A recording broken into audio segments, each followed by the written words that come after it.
ઉપરના શબ્દોનો ચોરા વગર જે રિયલી ટ્રુ છે એ જ વાત આપણે કરીશું. કોઈ મઢેલા શબ્દોમાં વાત નથી કરવી. તો સર માથું આપણું શરમથી ઝૂકી જાય એટલો બધો એ રેશિયો નીચો છે. લગભગ 20% એ સજાનો રેશિયો છે. 80% એ છૂટી જાય છે. લોકો હવે ઓન ઓથ ખોટું બોલતા બિલકુલ અચકાતા નથી, ઓન ઓથ સ્ટેટમેન્ટ આપતા પણ અચકાતા નથી, અને ઓન રેકોર્ડ સુગંધનામું કરતા પણ અટકાતા નથી. 5 વર્ષે તમે ન્યાય મળ્યો પણ ખરો, પણ એનું સર કેલ્ક્યુલેશન કરશો ને તો તમે જીતીને પણ હારી જાઓ છો. સર આમાં બહુ આશ્ચર્યજનક ડેટા એની નજરમાં આવ્યો કે ફરિયાદ કરતી સ્ત્રીઓની ફરિયાદો 93% ખોટી હતી. નમસ્તે મિત્રો, આજે આપણી સાથે છે senior advocate Shri R.K.. Patel, કે જેઓ રાજકોટ સ્થિત આર.કે. પટેલ લો ફર્મ છે તેના સ્થાપક છે.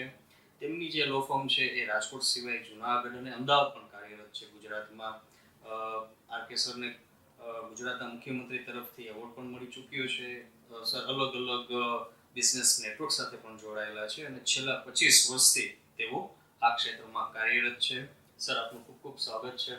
Thank you so much sir. Thank you so much. Sir, કોઈ વકીલને મળીએ તો પેલો પ્રશ્ન પૂછવાની ઈચ્છા થાય કે એવી એક વાત થતી હોય છે કે ભાઈ જેટલા માથાના વાળ છે એટલા કાયદા છે. જી સર. તો આ વિશે આપ થોડી વાત કરશો. It is very true. Indian law એ સમાજની વ્યવસ્થા ઉપર નક્કી થયેલો એક મેઇન લો છે. આ વાતને ખૂબ જ સરળતાથી સમજવા માટે એવું કહી શકાય કે આપણી સમાજની જે વ્યવસ્થા છે ને એના આધારે આપણા કાયદાઓ નક્કી થયા છે. વધારે સરળતાથી સમજવા માટે એવું કહી શકાય કે મુસ્લિમ કોમ્યુનિટી માટે અલગ લો છે, ક્રિશ્ચિયન માટે અલગ છે, શીખ ઈસાઈ માટે અલગ છે, હિન્દુ માટે અલગ છે. હિન્દુમાં પણ કાસ્ટ સિસ્ટમ ઉપર પણ લો અલગ હોય છે. કેમ કે ઓબીસી છે, એસસી એસટી છે, જનરલ કાસ્ટ છે. તો દરેક વ્યવસ્થાને આવરી લેવા માટે ભારતીય સંસ્કૃતિના આધાર ઉપર આપણા કાયદાઓ નક્કી થયા છે. જેથી એવું કહી શકાય છે કે જેટલા માથાના વાળ છે એટલા કાયદાઓ છે. હવે આ વાતને સમજવી થોડી અઘરી પડશે કે તો આટલા બધા કાયદાઓ શું કરી રહ્યા છે અને સોસાયટીમાં ખરેખર એ એપ્લાય થાય છે કે કેમ. તો સર ખૂબ દુઃખ સાથે કહેવું પડશે કે કાયદાઓ છે પણ મેક્સ ટુ મેક્સ બધા ડેટ છે. એક્ઝામ્પલ સાથે સમજવું હોય તો એમ સમજી શકાય કે એક સાથે તમે એક 100 લો ના નેમનું તમે એક લિસ્ટ બનાવો અને આપણે ટીક કરતા જઈએ કે કેટલા એપ્લિકેબલ છે, કેટલા ડેટ છે. તો સર હું ડેમ શ્યોર છું 100 માંથી કદાચ મેક્સ ટુ મેક્સ 20 થી 25 લો લાવ્યું છે. 70 to 75 લો it is a purely debt. તો સર આપ આ જે ડેડ શબ્દ કયો છો એનો મીનિંગ શું સમજીએ? એનો મીનિંગ એ છે કે કાયદો બે પુઠા વચ્ચે છે, બંધારણમાં છે, પુસ્તકમાં છે, બંધારણમાં છે.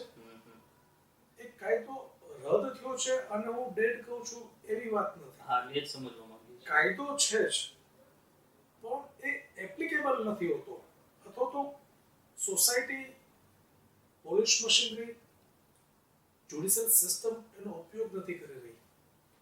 હવે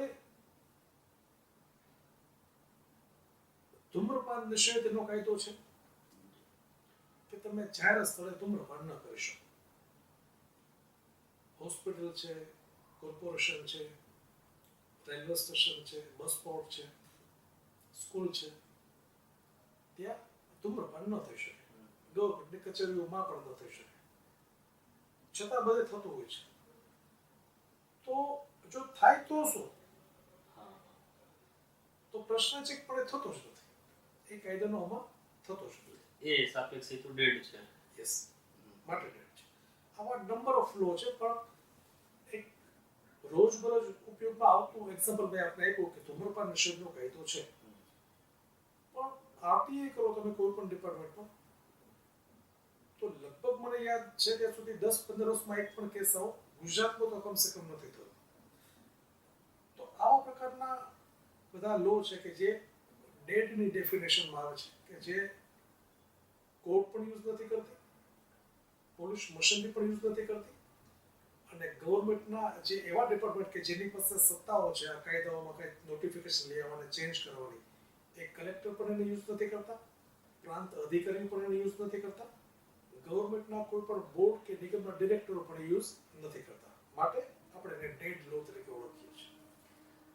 જેમ વાત થઈ કે કાયદાઓ પુષ્કળ છે, તો મને એક ઓશો યાદ આવે છે કે ભાઈ ઓશોને આપણે કોઈ મુદ્દા ઉપર એનું સમર્થન કરતા પણ કલ્પી શકીએ અને એનો વિરોધ કરતા પણ એટલી જ તાકાતથી કલ્પી શકીએ. જી સર. એ બંને સાઈડ બોલી શકે. તો આ કાયદામાં પણ એવું ખરું કે એને તમે એક એડવોકેટ તરીકે એને બહુ સારી રીતના સમજો છો, તો આપણે ક્યારેક ન્યૂઝપેપરમાં વાંચતા હોય છે કે ભાઈ ઘણા લોકો નિર્દોષ છૂટી જતા હોય છે, તો કાયદાનો પણ આવી રીતના ગેરઉપયોગ થઈ શકતો હોય છે. સર, આપનો ક્વેશ્ચન લિટરલી એક ગોલ્ડ ક્વેશ્ચન છે કે જેનો રિપ્લાય આપવામાં મને આનંદ થશે, અને હું કોઈ પણ પ્રકારના શબ્દોનો ચોરા વગર જે રિયલી ટ્રુ છે એ જ વાત આપણે કરીશું, કોઈ મઢેલા શબ્દોમાં વાત નથી કરવી. તો સર, માથું આપણું શરમથી ઝૂકી જાય એટલો બધો એ રેશિયો નીચો છે. લગભગ 20% એ સજાનો રેશિયો છે, 80% એ છૂટી જાય છે. તો વાત એ રીતે પણ સમજીએ કે એવું શું છે, કાયદો એટલો નબળો છે, તો કારણો શું છે? હા, કાયદો એટલો નબળો છે કે એની પ્રોસિજર એટલી ગૂંચવણા ભરી છે શું? તો સર, શબ્દો ભલે ફરી જાય કે કાયદો એટલો બધો ઇફેક્ટિવ નથી માટે એ લોકો છૂટી રહ્યા છે, કે કાયદાની પ્રોસિજર એટલી ગૂંચવણા ભરી છે માટે છૂટી રહ્યા છે? તો કોઈને કોઈ રીતે બોથ આર લાયબલ. અહીંયા કોઈ એક વાતથી કાયદો નબળો છે એવું નહીં કહી શકાય, પણ કન્ક્લુઝન એ છે કે કાયદાના હાથ ક્યાંક ને ક્યાંક ટૂંકા પડી રહ્યા છે.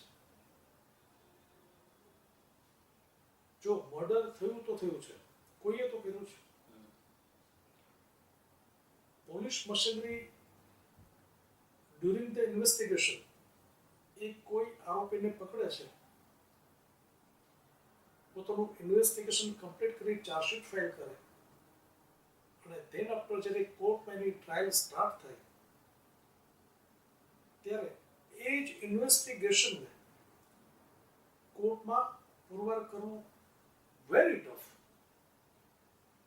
જો બંને મશીનરી એ ગવર્મેન્ટની જ બોડી છે, પોલીસ મશીનરી અને જ્યુડિશિયલ સિસ્ટમ, એ કઈ પ્રાઇવેટ કોઈ વાત નથી. તો ગવર્મેન્ટની એક એજન્સી કે જે પોલીસ ઇન્વેસ્ટિગેશન કરે છે, એ ચાલો ખૂબ મહેનત કરીને ચાર્જશીટ ફાઇલ કરે, તો ગવર્મેન્ટની બીજી એજન્સી કે જે જ્યુડિશિયલ સિસ્ટમ છે, કે ત્યાં આરોપી પક્ષે જે વકીલ હશે એ ઇન્વેસ્ટિગેશનને ચેલેન્જ કરશે, અને કાયદાના જે લૂપહોલ્સ છે એમાંથી કઈ ને કઈ રીતે આરોપીને કઈ રીતના નિર્દોષ સાબિત કરવો એના પ્રયત્નો થતા હોય છે. હવે અહીંયા એ પણ વાત છે કે એ પ્રયત્નો બહુ મજબૂત છે કે રજૂ કરેલા એવિડન્સ એટલા નબળા હતા કે છૂટી ગયો. તો હું એવું કહીશ કે રજૂ કરેલા એવિડન્સ વધારે નબળા હોય છે. તો હવે મજબૂત અને નબળા વચ્ચેની શું તફાવત છે એ સમજી લઈએ. સર, ઇન્ડિયન જ્યુડિશરી એવું માને છે, ખૂબ જૂનું સ્લોગન છે કે ભાઈ 100 આરોપીઓ ભલે છૂટી જાય, 100 ગુનેગારો ભલે છૂટી જાય, પણ એક નિર્દોષને સજા ન થવી જોઈએ. જે તે સમયે આ સ્લોગન પરફેક્ટ લાગુ પડતું હતું, પણ જેમ આપણે કહીએ છીએ કે ભાઈ પરિવર્તન એ સંસારનો ક્રમ છે, આજે એ જ સ્લોગનને તમે પકડી રાખો છો તો 80% આરોપીઓ છૂટી જાય છે. કોર્ટની અપેક્ષા એવી છે આપણી પાસે કે જો એક મર્ડર થાય છે તો તમે એક એવા એવિડન્સ આપો કે જેના આધારે અમે એને સજા કરી શકીએ. તો કેવા એવિડન્સ જોઈએ છે કોર્ટને?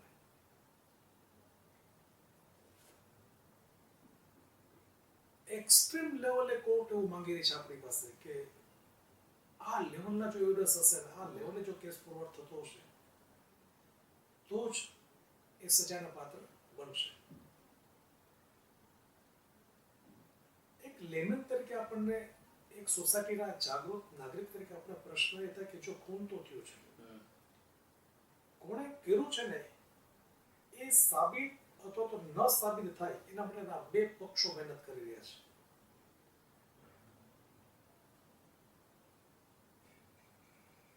પૂરા ટ્રાયલમાં પ્રોસિજર એટલી બધી ગૂંચવણા ભરી રાખી છે ક્રિમિનલ પ્રોસિજર કોડમાં કે કોઈને કોઈ જગ્યાએ કોઈ એવિડન્સ છૂટી જ જવાનું. એવી કેમ અપેક્ષા રાખી શકાય કોર્ટ દ્વારા કે પોલીસ ઇન્વેસ્ટિગેશન દ્વારા કે જે મર્ડર થયું છે એનું રેકોર્ડિંગ હોવું જ જોઈએ, કોઈ વિડીયો શૂટ કરે તો જ અમે માનીશું, અથવા તો 25 જણા કે 10 જણા કહેશે તો જ અમે માનીશું. એટલા બધા ઠોસ સબૂત કોર્ટ અપેક્ષા રાખે છે કે ખરેખર પોસિબલ નથી હોતું. અને જ્યારે બોક્સમાં કોઈ સાક્ષીને તપાસવામાં આવે જો સાચું હશે ને એમાં એરર નીકળવાની, કારણ કે ફેબ્રિકેટેડ નથી, બરાબર? એમાં નંબર ઓફ ક્વેશ્ચનના આન્સર કદાચ ટ્રુલી તમને ન પણ મળે કારણ કે સાચું છે, ગોઠવેલું નથી. પણ જો ફેબ્રિકેટેડ હશે ને તો એ ગોઠવેલું બહુ સરસ હશે, એ સત્ય કરતા પણ સરસ. હા, એ બહુ સુંદર લાગશે અને એ સાબિત થઈ જશે. આટલી નાની વાત છે એ પોલીસ કે કોર્ટ સમજવા તૈયાર નથી. એક ગામડાના માણસને કોઈ મેજર ઓફિસમાં સાક્ષી તરીકે તપાસવામાં આવે અને એક બાહોશ વિદ્વાન વકીલ એક એક્સપર્ટ ક્વેશ્ચન પૂછે, એ ખેડૂત એના જવાબ ક્યાંથી આપશે? જો એ જવાબ નથી આપી શકતો તો એ કેસ પૂર્ણ કરવો શક્ય નથી બનતું. એવા ક્વેશ્ચન કેમ થઈ શકે કે તમે કેટલા ફૂટના અંતરે ઉભા હતા, તમને ચશ્મા છે કે કેમ, એ સમય કયો હતો, તમારી ડાબી આંખમાં કેટલા નંબર છે અને જમણી આંખમાં કેટલા નંબર છે. પ્રશ્નો હોતા નથી પણ પ્રશ્નો ઊભા કરવામાં આવે. હવે એ નંબર ઓફ ક્વેશ્ચનમાં એક લેમેન છે ને એ ક્યાંક ને ક્યાંક બેકફૂટ ઉપર આવશે જ. એ જે બેકફૂટ ઉપર આવશે એનો બેનિફિટ આરોપીને મળશે. તો અમારો પર્સનલ ઓપિનિયન છે કે જે તે સમયે વાત સાચી હતી કે ભાઈ 100 આરોપી ભલે છૂટી જાય પણ એક નિર્દોષને સજા ન થવી જોઈએ. મારું વ્યક્તિગત માનવું છે કે એક નિર્દોષને સજા જો થતી હોય તો ભલે થઈ જાય, પણ હવેનો સમય એવો છે કે એમાં 100 આરોપી છૂટવાના જોઈએ. એ 100 આરોપી છૂટે છે એ ફરી પાછા કોઈ ગુનાઓમાં પ્રવૃત્ત થાય છે, ફરી કોઈ એવી એક્ટિવિટી કરે છે, કારણ કે એને કાયદાના લૂપહોલ્સનો ખ્યાલ આવી ગયો કે આમાંથી નીકળી શકાય છે. તમે એક સારા વિદ્વાનને તમે એપોર્ટ કરી દો પછી તમારે કંઈ કરવાનું નથી હોતું. એ પ્રૂફ થઈ ગયું છે કે સારા વકીલને રાખો, તમારે જે કરવું એ કરો. એ ક્યારે એવું બને છે કે કાયદાની જે અપેક્ષા છે કે મને આ લેવલનો એવિડન્સ જોયો છે, એ મને લાગે છે કે એટલી એ વ્યાજબી વાત નથી. 50 વર્ષ પહેલાનો સમય અને આજના સમયમાં ઘણું અંતર છે. અને જેમ આપણે કહીએ છીએ કે વિકાસ થયો છે તો વિકાસ ગુનાઓમાં પણ થયો છે અને એ વિકાસ કોઈ ને કોઈ જગ્યાએ મને એવું લાગે છે કે આપણી ભારતીય સંસ્કૃતિમાં આટલા વિકાસની જરૂર નથી. ઇમ્બેલેન્સ્ડ કરી છે. ડેફિનેટલી. તો સર આવા સંજોગોમાં આપણે ફિલ્મોમાં જોતા હોઈએ છીએ અને એક આપણા બંધારણમાં પણ છે કોર્ટમાં કે એક ગવાહી આપતા પહેલા ભગવદ્ ગીતા ઉપર હાથ રખાવે છે કે હું જે બોલીશ એ સાચું જ બોલીશ. તો એ તો એક ફોર્માલિટી જ બની રહી ને, તો પછી એની જરૂર શું છે? બાય લો એવું પ્રોવિઝન છે કે જો તમે ઓન ઓથ કોઈ પણ સ્ટેટમેન્ટ આપો છો અને જો એ પુરવાર થાય કે તમે ખોટું સ્ટેટમેન્ટ આપ્યું છે તો એ સજાના પાત્ર ગુનો છે. 6 મહિના સુધીની જેલની જોગવાઈ છે, સાથે કોર્ટ દંડ પણ કરી શકે. એટલે એ પ્રેશરને ક્રિએટ કરવા એક વ્યવસ્થા રાખવામાં આવી છે, કારણ કે આપણા કાયદાઓ ધર્મ આધારિત છે, માટે ત્યાં ધર્મના સોગંદ છે. હું એ જ કહેવાનો હતો કે તો આમાં ધાર્મિક ભાવનાને શું કામ ભેળવવામાં આવે છે કાયદો? એટલા માટે કે આપણા ભારતીય કાયદાઓ ધર્મ આધારિત છે, માટે આપણે એવું માનીએ છીએ કે જેમની રામમાં શ્રદ્ધા છે, જેમની ગીતામાં શ્રદ્ધા છે, જેમની બાઇબલમાં કે કુરાનમાં શ્રદ્ધા છે, એના ઉપર હાથ રાખશે તો એ ખોટું નહીં બોલે. એટલે કે આ વ્યવસ્થા છે, પણ એ વ્યવસ્થા કોઈને કોઈ જગ્યાએ કરડી રહી છે, એનાથી બેનિફિટ નથી થતો. લોકો હવે ઓન ઓથ ખોટું બોલતા બિલકુલ અચકાતા નથી, ઓન ઓથ સ્ટેટમેન્ટ આપતા પણ અચકાતા નથી, અને ઓન રેકોર્ડ સુગંધનામું કરતા પણ અટકાતા નથી. કારણ કે માને છે કે આની વેલ્યુ કોર્ટમાં બહુ જાજી છે, બહુ વધારે છે. એક એફિડેવિટની અગેન્સ્ટમાં જો કોઈ સ્ટેટમેન્ટ નથી આવતું તો કોર્ટે એ એફિડેવિટને, એ ઓન ઓફ સ્ટેટમેન્ટને પુરાવામાં ગ્રાહ્ય રાખી અને એની હકીકતોને માન્ય રાખે છે. કોઈ વિઝ્યુઅલ પુરાવો નથી ચાલી રહ્યું છે. જ્યારે બીજા કોઈ એને કોઈ ચેલેન્જ કરે, સપોઝ તમે કોઈ સ્ટેટમેન્ટ ઓન ઓફ આપો છો અને એને કોઈ ચેલેન્જ કરે કે ભાઈ આ સ્ટેટમેન્ટ ખોટું છે, એના મારી પાસે એવિડન્સ છે, તો જ એ સજાના પાત્ર છે. હવે એની અગેન્સ્ટમાં તમે કઈ બી ઇવેન્ટ લઈ આવો એ પોસિબિલિટી બહુ ઓછી હોય, તો ત્યારે એ કિસ્સામાં એવું માને છે કે ઓન ઓફ જે બી સ્ટેટમેન્ટ આપવામાં આવે છે એ કોર્ટે માન્ય રાખવું જોઈએ અને એને ખોટું માનીને ચાલી ન શકાય, અને એ બેઝ ઉપર જજમેન્ટ અપાતા હોય છે. સર એક યુથને લગતો પ્રશ્ન છે અને એમાં તમારું ગાઈડન્સ બધાને ખૂબ ઉપયોગી થશે એવું છે કે અત્યારે મોબાઈલનો યુગ છે, ગમે ત્યાં આપણે રેકોર્ડિંગ આપણે ફરવા જઈને કરતા હોઈએ છીએ, પણ ક્યાંક ને ક્યાંક હવે યુથમાં એક અવેરનેસ આવે છે, એટલે ક્યાંક એને પોતાને જે જસ્ટિસ નથી મળતું એવું લાગતું હોય કે પછી પોલીસ સ્ટેશન હોય કે કોઈ પણ સરકારી કચેરી હોય અથવા કોઈ વ્યક્તિ વિરુદ્ધ હોય તો ત્યાં રેકોર્ડિંગ પ્રૂફ માટે કરવા ચાહે છે. તો આ આપણે જે સરકારી અધિકારીઓ છે કે પોલીસ છે, તો શું એનું રેકોર્ડિંગ આપણે એક સામાન્ય વ્યક્તિ તરીકે આપણે કરી શકીએ, અથવા એમાં શું એમાં કાયદો શું કહે છે બાબતમાં? સર, સુપ્રીમ કોર્ટે 2021માં પણ એક જજમેન્ટમાં વાત કરી કે જો તમને કોઈ જગ્યાએ કંઈ ખોટું થઈ રહ્યું છે, એની આશંકા પણ હોય, એ આ વાત પર ફોકસ રાખવું છે, આશંકા જી. તો કોઈ પણ પબ્લિકનો આમ નાગરિક પણ એનું શૂટિંગ કરી શકે.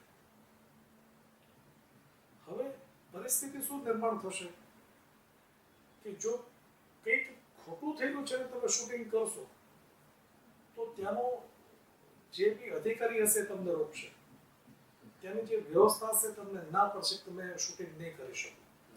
પછી એ શબ્દોથી પણ ના પાડી શકે અને એમ લાગે કે આનાથી આપણે કંઈક નુકસાન જેવું છે, જો આ શૂટ થશે તો એ કદાચ બળ પ્રયોગ કરીને પણ તમને એ શૂટિંગ ન કરવા દે. તો હવે અહીંયા મુદ્દો એ છે કે શૂટિંગ કરનાર છે એણે કંઈ ગુનો કર્યો શૂટિંગ કરીને, કે એને રોકનારે કંઈ ગુનો કર્યો એને રોકીને? તો જવાબ સર બહુ સીધો વેલ સેટલ્ડ આન્સર છે કે જેને રોકી રહ્યો છે ગુનો કરી રહ્યો છે. બિલકુલ આ કોઈ ઓફેન્સ નથી બનતો કે તમે ગવર્મેન્ટના કોઈ ડિપાર્ટમેન્ટનું કોઈ શૂટ કરી રહ્યા છો. ખાસ કરીને આ મુદ્દો વધુ પડતા કિસ્સાઓ બનતા હોય છે પોલીસ સ્ટેશનમાં, કે પોલીસ અધિકારીઓ હંમેશા આ વાતને નકારતા હોય છે કે અહીંયા શૂટિંગ ન થઈ શકે અથવા તો પબ્લિક પ્લેસમાં ન કરી શકાય. પણ સુપ્રીમ કોર્ટે નંબર ઓફ જજમેન્ટમાં, નંબર ઓફ સાઇટેશનમાં એવું કીધું છે કે જો કોઈ જગ્યાએ ખોટું થઈ રહ્યું છે, તમે તમારી જિજ્ઞાસા વૃત્તિથી કંઈ શૂટિંગ કરો છો તો ઇટ ઇઝ ઓફેન્સ. તમારી પાસે કોઈ કારણ જ નથી. ઓકે. તમને એમ જ એમ કે ચલો મારે એમને જ કોઈ વિઝિબિલિટી ક્રિએટ કરવી છે પોતાની માટે અને હું શૂટ કરું અને લોકોનું મારા ઉપર ધ્યાન આવશે, મને એક વિઝિબિલિટી મળશે, તો એ પોસિબલ નથી અને એ પરમિશનેબલ પણ નથી. પણ કોઈ હેતુ છે તમારી પાસે. આ હેતુને સમજવા માટે એવું કહી શકાય કે તમારા કોઈ મિત્રને પોલીસે અટક કરી છે અને પોલીસના લોકો બંધ રાખ્યો છે. જો તમારી પાસે કારણ એ છે કે તમારે એક મિત્રની પોલીસે એરેસ્ટ કર્યા છે અને પોલીસના લોકો બંને બેસાડ્યા છે, તમને એવું લાગી રહ્યું છે કે એની સાથેનો વ્યવહાર છે એ માનવતાપૂર્ણ નથી. પોલીસ પોતે કાયદો હાથમાં લઈ રહી છે, કાયદાનું પાલન પોલીસ પોતે નથી કરી રહી, એવા ફિલિંગ્સ કે એવી શંકા તમને છે, તો ચોક્કસપણે તમે એ સમયે પોલીસ સ્ટેશનમાં જઈને એનું રેકોર્ડિંગ કરી શકો. એ ન રોકી શકાય. હવે આપણે એવું માનીએ કે ચલો તોય પણ કોઈ રોકે છે તો શું કરીશું? તો સત્તા અને શાણપણમાં હંમેશા જીત છે ને એ સત્તાની થતી હોય છે. જો પોલીસ તમને રોકે છે, એ જાણે છે કે એવો કોઈ પણ કાયદો નથી કે જે તમને શૂટિંગ કરતા ના પાડી શકે કે રોકી શકે. એ પોલીસ પણ વેલ નોન છે, એને પણ ખબર છે કે આવું આપણે ના ન પાડી શકીએ. પણ પોલીસ એ પણ જાણે છે કે મારે હું ના પાડીશ તો શું થશે? તો પાછો કડવો જવાબ એ છે કે એમાં થતું કંઈ નથી. તમે એ જ વાતને એપેલેન્ટ ઓથોરિટી પાસે, સપોઝ માની લો તમે કોઈ પોલીસ સ્ટેશનમાં ગયા, કોઈ પીઆઈ કે પીએસઆઈ તમને રોક્યા કે ભાઈ આવું શૂટિંગ ન થઈ શકે, પણ તમારી પાસે એક જેન્યુઇન રીઝન છે અને તમે એને સમજાવો છો કે આવા રીઝનથી મારે શૂટ કરવું છે, તેમ છતાં તમે લોકો બળપ્રયોગ કરીને અથવા તો તમારી સાથે ગેરવર્તણૂક કરીને પણ એ શૂટિંગ રોકવામાં સફળ રહ્યા તમે ન કરી શકે, તો પ્રિન્સિપલી ઓબ્જેક્શન તમને શું કે ચલો આપણે એપેલેન્ટ ઓથોરિટી પાસે કમ્પ્લેન કરીએ. તો તમારે જવાનું ક્યાં હશે? જો પીએસઆઈ એવું કર્યું છે, તમે પીઆઈ પાસે રજૂઆત કરશો કે તમારા અધિકારી આ ગેરકાયદે મને અટકાવી રહ્યા છે. હવે પીઆઈ પણ એ જ લીટીનો માણસ હોય અને એમ કહે કે ભાઈ હવે આવું થોડું તમને શૂટ કરવાનું હોય, એ બધું બરાબર છે, પણ તમારી શંકા થાય તમને એટલે તમે ગમે એને શૂટ કરવા જશો. માની લો ત્યાં પણ તમને પ્રોપર આન્સર ના મળ્યું તો તમે ક્યાં જશો? ડીએસપી પાસે. ત્યાં પણ સેટિસ્ફેક્ટ તમને નહીં થાય, તમે કમિશનર પાસે જશો. પણ એક કહેવત છે કે ઇસ હવામ મેં હમ સબ નંગે હૈ. અહીંયા એક ઉપલો અધિકારી પોતાના નીચેના અધિકારીની શરમ રાખશે એને બચાવશે, એ અધિકારી એની નીચેના અધિકારીની શરમ રાખશે એને બચાવશે. તો માની પણ લઈએ કે તમે એ ફાઇટ આપી એમાં, તો મેક્સ ટુ મેક્સ ઉપરનો અધિકારી ખાલી ઓલાને એટલું ઇન્સ્ટ્રક્શન આપશે નીચેના અધિકારીને કે તમારે એવું ન કરવું જોઈએ. એ માત્ર એક ઠપકો છે, ઓફેન્સ નથી. તમે એને કેસ જે કહે છે કેસ નથી. તમે ઓફેન્સ નહીં, પણ તમે એ સ્ટેજે લઈ જઈ શકો કે એને કોઈ દંડ થાય. હા, એવું બને. કાયદા પ્રમાણે જે હોય એ દંડ થઈ શકે. દંડ સુધી પણ ઉપરો અધિકારી હિંમત નથી કરતો, કારણ કે એનો જ કર્મચારી છે અને એના જ કર્મચારીની એ લેવલનું કોઈ જો પોલિટિકલ પ્રેશર હોય તો ડેફિનેટલી એને કરવું પડશે. પણ એક સામાન્ય નાગરિક જ્યારે ફેટ આપે છે ત્યારે હંમેશા હા એ સામાન્ય નાગરિક નહીં જ હોય છે. અથવા તો માની પણ લે કે કોઈ ગાંધીવાદી છે અને વર્ષો સુધી એને ફાઇટ આપી અને લાસ્ટમાં કોઈ એપેલેન્ટ ઓથોરિટી એવો દંડ કર્યો કે ચાલ તને પોલીસ અધિકારીને અમે 5,000ની પેનલ્ટી કરીએ છીએ, દંડ કરીએ છીએ, તો અહીંયા પણ કોઈ રાજી થવા જેવી વાત નથી. કારણ કે તમને જસ્ટિસ ક્યારે મળો તો કે 5 વર્ષે. તો એ તમે કેલ્ક્યુલેટ કરો કે તમારા 5 વર્ષનો તમે જે ટાઈમ એમાં ઇન્વેસ્ટ કર્યો, તમારી એનર્જી, તમારા એક્સપેન્સ, તમારી એમાં પ્રેઝન્સ, એ બધા તમે કેલ્ક્યુલેટ કરો તો તમને ક્યાંક ને ક્યાંક એવું લાગશે કે આ પેપર ઓર્ડર છે, તમને પેપર ઉપર તમે જીતી ગયા કે ભાઈ એના 5,000 પેનલ્ટી આપણે કરાવી શકે. પણ સાથે સાથે તમે એ જો કે ઓર્ડર કેટલા વર્ષો પછી આવ્યો છે, તો મને એવું લાગે છે કે તમે જીતીને પણ હારી જાઓ છો આજની સિસ્ટમની સામે. આર્થિક, સામાજિક, માનસિક દરેક 5 વર્ષમાં તો તમારે ઘણું કસર. તમારે ઘણી બધી કચેરીઓમાં જવું પડશે, ઘણા બધા અધિકારીઓને મળવું પડશે, કે જ્યારે કહેશે તમને બોલાવશે ત્યારે તમારે જવું પડશે, ફરી સ્ટેટમેન્ટ લેશે, ફરી પાછા એક ટેબલથી બીજું ટેબલ, બીજાથી ત્રીજું ટેબલ, અને એ ન્યાયમાં પણ ક્યાંક તમને ભ્રષ્ટાચારના ક્યાંક ને ક્યાંક કરપ્શનની પણ બે પાંચ વાતો સાંભળવા મળશે.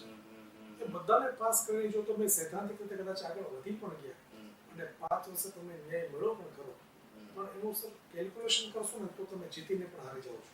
સર આમાં એક વચ્ચે એવો મુદ્દો છે કે ભાઈ તમે પોલીસનું રેકોર્ડિંગ નથી કરી જ શકો છો, પરંતુ એની ચેમ્બરમાં કરવું હોય તો કંઈ પરમિશન લેવી પડે એવું હા છે? હા, ચેમ્બરમાં રેકોર્ડિંગ ડાયરેક્ટ નથી થઈ શકતું. એના માટે તમારે રિટર્નમાં એપ્લિકેશન આપવી પડે કે આવા કારણોસર. સામાન્ય સંજોગોમાં ચેમ્બરનું રેકોર્ડિંગ ત્યારે જ કરવાનું બનતું હોય કે જ્યારે કોઈનું સ્ટેટમેન્ટ લેવાતું હોય. હમ. આજે માની લો કે આપણે કોઈ કેસ સાથે જોડાયેલા છે અને એમાં નંબર ઓફ સાક્ષીઓના કોઈ નિવેદન લેવાઈ રહ્યા છે, અથવા તો કોઈ એવી સેન્સિટિવ મેટર છે કે જે ચેમ્બરની અંદર જ એના સ્ટેટમેન્ટ લેવાતા હોય છે, એવા કિસ્સામાં એ એવિડન્સનો શૂટ કરવા માટે તમારે જે તે અધિકારીની પરમિશન લેવી પડે અને એને તમારે કારણ આપવું પડશે કે આવા કારણોથી મને આટલા પ્રિમાઇસીસનું રેકોર્ડિંગ કરવાની પરમિશન આવે. એ તો જે તે અધિકારી જેની ચેમ્બર છે એની પાસે એની લેવાની પાસેથી છે, લેવાનું એટલે છે. મળવાની શક્યતા ઓછી છે. લગભગ નહીં જ મળે, નહીં જ મળે. અચ્છા સર, એક બીજો મુદ્દો અત્યારે સમાજમાં હવે તો ઘણો વધી ગયો છે, એ છે છૂટાછેડા અને ભરણ પોષણ. હવે આમાં ને આમાં લોકમુખે એવી ઘણી ચર્ચાઓ થતી હોય છે કે ભાઈ આમાં ન્યાય કાં મળતો નથી અને કાં બહુ લાંબા સમય મળે છે, અને ઘણીવાર એવું થતું હોય છે કે ખબર નહીં ક્યારેક સ્ત્રીની ફેવરમાં વધારે ચુકાદા જતા હોય છે. તો આખી જે સિચ્યુએશન છે એ આપણે કાયદાની દ્રષ્ટિએ સમજવી હોય તો કેવી રીતના સમજી શકાય કે કોઈને છૂટાછેડા લેવાના છે તો એ કઈ કઈ સંજોગોમાંથી પસાર થાય છે, પછી ભરણ પોષણના નિયમો શું હોય છે કાયદાની દ્રષ્ટિએ, અને પછી વાસ્તવિકતામાં શું ઘટતું હોય છે? સર, આપણા 3 ક્વેશ્ચન એક સાથે છે.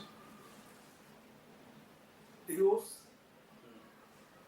ભરણ પોષણ અને સ્ત્રીની તરફેણમાં આવતા ચુકાદાઓ. જી જી, તો આપણે સ્ટેપ બાય સ્ટેપ લઈએ. સૌથી પહેલી વાત કરીએ આપણે ડાયવોર્સ.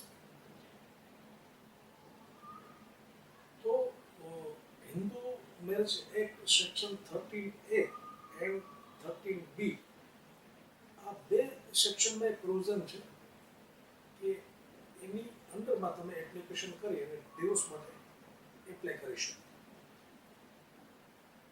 13A ત્યારે હોય છે કે જ્યારે પતિ પત્ની વચ્ચે ડિવોર્સ માટે સહમતિ નથી. પત્ની કે છે મને ડિવોર્સ જોઈએ છે, પતિ કહે છે કે મને નથી આપવા, અથવા તો પતિ હા પાડે છે અને પત્ની ના પાડે છે.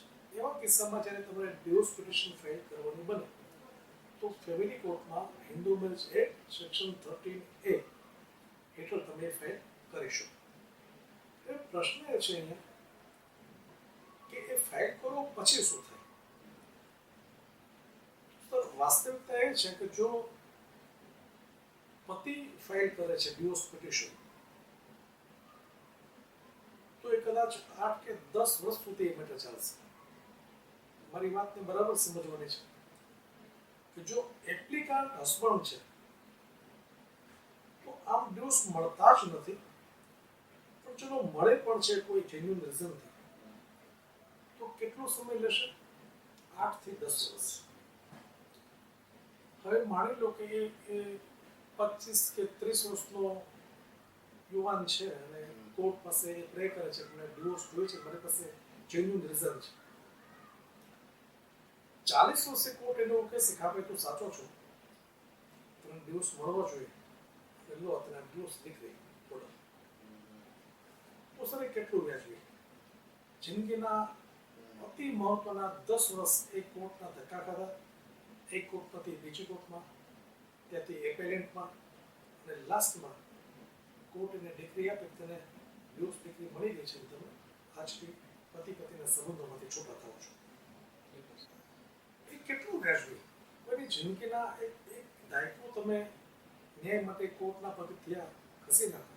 એક કોર્ટમાં ઓર્ડર આવે, વળી પછી આમાં પર અપીલ થાય, વળી પછી તમે છે 10 વર્ષે તમને કદાચ મે બી નોટ શ્યોર.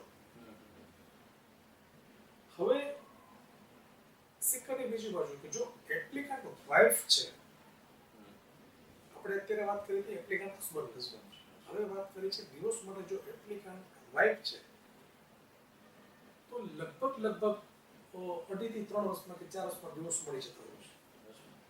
તો શું ખરેખર કાયદામાં એવી વાતો લખી હશે કે ભાઈ પુરુષ હોય તો ડિવોર્સ તમારે મોડા આપવાના છે સ્ત્રી હોય તો તમારે ડિવોર્સ વહેલા આપી દેવાના છે. કાયદામાં તો એવું કંઈ જોગવાઈ નથી. કારણ કે આ તો સમાન છે, બંનેને સરખી રીતે સરખા ટ્રીટ કરે છે. પણ આપણો જે પ્રવાહ છે ને, આપણો જે જ્યુડિશિયલ ટ્રેન્ડ છે ને, એમાં એવું છે કે ભારતીય નારીને સિમ્પથી પડવી જોઈએ. ભારતીય નારી છે એ ખોટું ન બોલે, ભારતીય નારી છે એ સંસ્કારી જ હોય. એ સિમ્પથી રાજા મહારાજાના યુગમાં ખરેખર બહુ સાચી હતી, બહુ સાચી કહેવાય. પણ પરિસ્થિતિ બદલાણી છે. 50 વર્ષ પછી પણ તમે એ જ વાતને કહેશો. જો એક તરફ તમે એવું કહો છો કે કાયદો સમાન છે બધા માટે, તો કાયદો એવી કેમ તરફેણ કરી શકે કે આ પતિ છે, આ પત્ની છે, અને પતિ હોય રાક્ષસ જ હોય અને પત્ની હોય સંસ્કારી જ હોય? એ ટ્રેન્ડ ક્યાંથી આવ્યો, શા માટે આવ્યો? એનો ચોક્કસ જવાબ કોઈ પાસે નથી. પણ કડવો જવાબ એ છે કે દરેક જજીસને આ વાત સાંભળવી જ્યુડિશિયલ સિસ્ટમને બિલકુલ નહીં ગમે. કદાચ સોસાયટીને પણ નહીં ગમે. કારણ કે આપણે એક પ્રથામાં ચાલવા ટેવાયેલા છીએ. સામા પાણીએ ચાલીએ તો ક્યાંક ને ક્યાંક પાછળ આપણે હટવું પડે. તો મને પ્રશ્ન એ છે કે એવું શા માટે કે પતિ જો એપ્લિકાન્ટ છે તો એને 8-10 વર્ષે ન્યાય મળે છે, પત્ની જો એપ્લિકાન્ટ છે તો એને 3-4 વર્ષે ન્યાય મળી જાય છે. બંનેમાં હિન્દુ મેરેજ એક્ટમાં જ જવાનું છે, 13A માં જ જવાનું છે. ખાલી એકમાં એવું છે કે અરજદાર પતિ છે અને એકમાં અરજદાર પત્ની છે. તો કાયદામાં એવા કોઈ પ્રોવિઝન્સ નથી. પણ જ્યુડિશિયલ સિસ્ટમ આપણી માનસિકતા અને વર્ષોથી જે ગીત ગવાય છે કે ભારતીય નારીને લાગણી મળવી જોઈએ, એણે બહુ જ સહન કર્યું છે. સહન કર્યું છે એમાં કોઈ ના નથી, એનો કોઈ વિરોધ પણ નથી. પણ કોઈ એક વાતને કેટલા વર્ષો સુધી તમે ખેંચી શકો? સ્ત્રી સશક્તિકરણ એગ્રી વિથ યુ સર, પણ મને પૂછવું છે કે ક્યાં સુધી? એટલે હવે આ તો એવું બનતું હશે ને ફેમિલી કોર્ટમાં, આપને ખ્યાલ હશે કે કદાચ પતિ નિર્દોષ છે તો પણ એને કદાચ આ જે માનસિકતાની પેટર્ન છે એમાં એને નુકસાન થતું એને હશે, પીસાવવું પડે છે. પીસાવવું પડતું હશે. તો સર ડિવોર્સ માટે આપણે વાત કરી 13A, રાઈટ, કે જેમાં એકબીજાની કન્સેન્ટ નથી પણ છતાં એમને ડિવોર્સ જોઈએ છે. તો હસબન્ડ માટે 8 થી 10 વર્ષનો એ પીરિયડ છે, વાઈફ પાસે તો 3-4 વર્ષમાં એને દીકરી મળી જશે. હવે સર એ જે પીરિયડ જે છે એનું કોઈ કારણ છે કે એટલા નંબર ઓફ કેસીસ હોય છે એટલે તમારો વારો આવતા એટલી વાર લાગે? ના, એમાં ખાસ તો કોઈ કારણ નથી, એટલા બધા કેસીસ પણ નથી હોતા. પણ જ્યુડિશિયલ સિસ્ટમની આ બેદરકારી છે. હવે હું બેદરકારી એવો શબ્દ શા માટે યુઝ કરું છું કે જ્યારે ફાઇલ થશે ને, જ્યુડિશિયલ સિસ્ટમમાં મને 25 વર્ષ થયા એટલે આ વાત હું કોન્ફિડન્સ સાથે કહી શકું છું કે જ્યારે ફાઇલ થશે તો કોર્ટનું મેનેજમેન્ટ જ એવું નક્કી કરી લે છે કે આ તો ફ્રેશ ફાઇલ છે, આને થોડા સમય પછી આપણે બોર્ડ ઉપર લઈશું.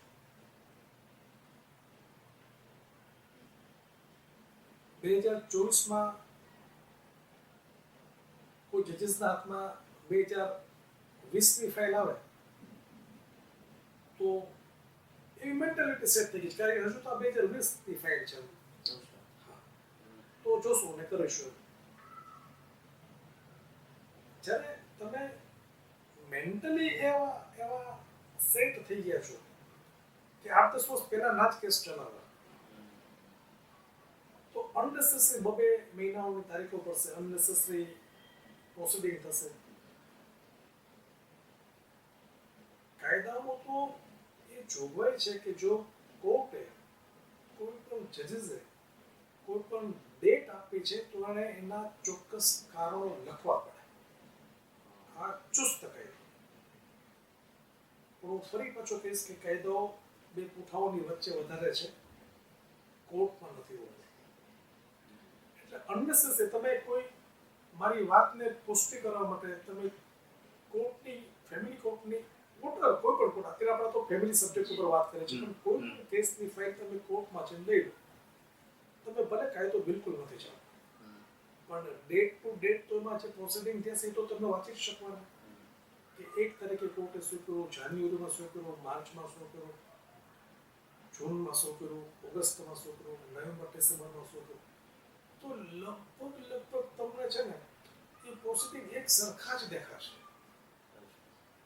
કેસ બધા અલગ છે, પ્રોસિડિંગ્સ પ્રોસિડિંગ લગભગ બધા સરખા દેખાશે કે ફલાણાને સમન્સ કર્યું છે, પછી એ આવ્યું નથી, ફલાણાના જવાબ અરે પણ જવાબ માટે કાયદામાં જોગવાઈ છે કે 60 દિવસમાં જો જવાબ આપવાનો છે તો આપવા નો જ છે.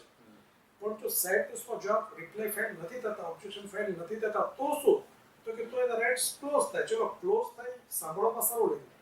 હવે ક્લોઝ થઈ ગયા તો પછી શું? તો કે પાછા રાઇટ્સ ઓપન થાય. તો ઓપન થવા માટે શું હોય? તો કે કઈ ન હોય, ખાલી એક અરજી આપો તમે ટ્રેન ટિકિટ જોડે. તો આ તો લૂપ ચાલે તો એ ચાલતું રહે છે. અને જે લોકોને ખબર છે કે આ જજમેન્ટ આ રેઝોલ્યુશન આપણી ફેવરમાં નથી આવવાનું એ કેસને લંબાવશે તો કોર્ટ સ્ટ્રિક્ટ નથી બની રહી. કોર્ટ પાસે ખૂબ કામ છે પણ એનો મતલબ એ પણ નથી કે આ લેવલનું કામ છે જેમાં કેસ તમારા 8-10 વર્ષ લંબાવો. કોઈને કોઈ જગ્યાએ જ્યુડિશિયલ સિસ્ટમનું આ મેન્ટાલિટી, આના જવાબદાર એડવોકેટ પણ છે અને આના જવાબદાર પબ્લિક પણ છે. નાની નાની વાતોમાં કોર્ટે આવી જવું એ પબ્લિકનું એરર છે, એ એવું ન કરવું જોઈએ. હું હંમેશા લોકોને કહેતો હોઉં છું કે તમે કોર્ટને ફર્સ્ટ ઓપ્શન તરીકે નહીં, તમારે લાસ્ટ ઓપ્શન તરીકે ચૂઝ કરવું જોઈએ. ઘણા બધા રસ્તાઓ છે કે જે તમે કોર્ટે ગયા પહેલા તમે એનું રિઝોલ્યુશન મેળવી શકો. પણ એ વાત આપણે આના વિશે વાત કરવાના છીએ. આપણે 13B ની તો sir Hindu marriage act section 13B માં એ મેચ્યોર કન્સેન્ટ થી તમારે ડિવોર્સ પિટિશન ફાઇલ થતું, જેમાં પતિ પત્ની બંનેની સહી હોય, બંને રાજી છે, એવા કિસ્સામાં સામાન્ય સંજોગોમાં તમને 9 થી 10 મહિનામાં ડિવોર્સ ડિક્રી મળી જતી હોય છે. હવે એમાં પણ જુઓ તમે કે બંનેની કન્સેન્ટ છે, બંને એફિડેવિટ ફાઇલ કર્યા છે કે અમે સાથે રહેવા નથી માંગતા.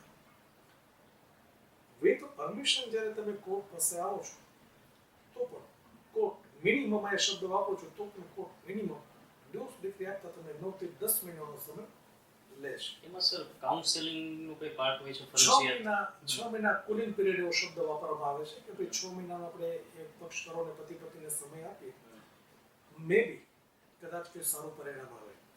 જોકે સુપ્રીમ કોર્ટે લાસ્ટ 3 વર્ષ પહેલા છે વાત કરી કે જે કિસ્સામાં લોઅર કોર્ટને એવું લાગે, ટ્રાયલ કોર્ટને એવું લાગે કે કોઈ ચાન્સ જ નથી આપણે ભેગા થવા, એવા કિસ્સામાં કુલિંગ પીરિયડ મેન્ડેટરી નથી, તમે તરત જ ને ડિવોર્સ ડિક્રી આપી શકો. તો કોઈ કોર્ટ છે એ હવે આપી રહ્યા છે, પણ એ કોઈ આપી રહ્યા છે. વધુ પડતા લોકો આજે પણ એ કુલિંગ પિરિયડમાં હોય છે અને 9-10 મહિને તમને ડિવોર્સ ડિક્રી મળતી હોય છે. એમાં સર બંને જે મ્યુચ્યુઅલ કન્સેન્ટથી કરતા હોય તો કોર્ટમાં જવું જરૂરી છે? ક્યારેક સબ રજિસ્ટ્રાર ઓફિસથી પણ જો ડિવોર્સ આમ તો 2-3 પ્રથાઓ છે પ્રચલિત, પણ બાય લો 2 જ જગ્યાએથી તમે ડિવોર્સ લઈ શકો. એક કોર્ટ થ્રુ અને જેમ આપણે કેમ દસ્તાવેજ નોંધાવવાની ઓફિસ હોય છે એ મેરેજ રજિસ્ટ્રારની પણ કચેરી હોય, ત્યાં પણ તમે ડિવોર્સનો ડોક્યુમેન્ટ ફાઇલ કરી એનો એક પીરિયડ હોય છે, તો એક નોટિસ પીરિયડ આપશે કે ભાઈ આની અગેન્સ્ટમાં કોઈની એપ્લિકેશન આવે છે કે એને એક બેઝિક પ્રોસિજર હોય છે અને એ પ્રમાણે પણ તમે ડિવોર્સ લઈ શકો. એ પ્રમાણે તમે ડિવોર્સ લેશો તો ત્યાંની પ્રોસિજર છે કે એક નોટિસમાં એ મૂકવામાં આવશે કે ભાઈ આટલા આ પક્ષકારોએ આવી અરજી આપી છે, કોઈનો ઓબ્જેક્શન છે કે કેમ. એ ગવર્મેન્ટે જે ડિસાઇડ કરેલા જે બેઝિક રૂલ્સ હોય એમાં જો કોઈ અગેન્સ્ટમાં કંઈ નથી આવતું તો તમને ડિવોર્સ ડિક્રી મળી ગઈ એવું સમજવાનું છે. પણ જો તમારે આઉટ ઓફ ઇન્ડિયા જવું છે તો સજેશેબલ છે કે તમે ડિવોર્સ ડિક્રી કોર્ટ થ્રુ લો, એ વધારે વેલિડ રહેશે. લોકો નોટરી પાસે પણ ડિવોર્સ લેતા હોય છે, પણ નોટરીની આવી કોઈ જ સત્તા નથી. જે સિનિયર નોટરી છે એ હંમેશા આ વાતને એવોઇડ કરે છે અને ડિવોર્સના આવતા કોઈ પણ ડોક્યુમેન્ટમાં નોટરી છે રજિસ્ટર નથી કરતા, કારણ કે એમને સત્તા જ નથી. તો સર આપણે વાત કરી 13A પછી 13B, તો 13B માં 8 થી 9 મહિનામાં ડિવોર્સ ડિક્રી મળી જતી હોય છે. આપણે વાત કરીએ ભરણ પોષણની, જી. ખૂબ જ સેન્સિટિવ મુદ્દો, ખૂબ જ એક તરફી મુદ્દો અને બહોળા પ્રમાણમાં ગેરઉપયોગ થતો મુદ્દો. અહીંયા વાત એ સમજવું છે આપણે કે ભાઈ ભરણ પોષણ કોણ માંગી શકે, કયા સંજોગોમાં માંગી શકે અને કાયદામાં શું એની જોગવાઈ છે.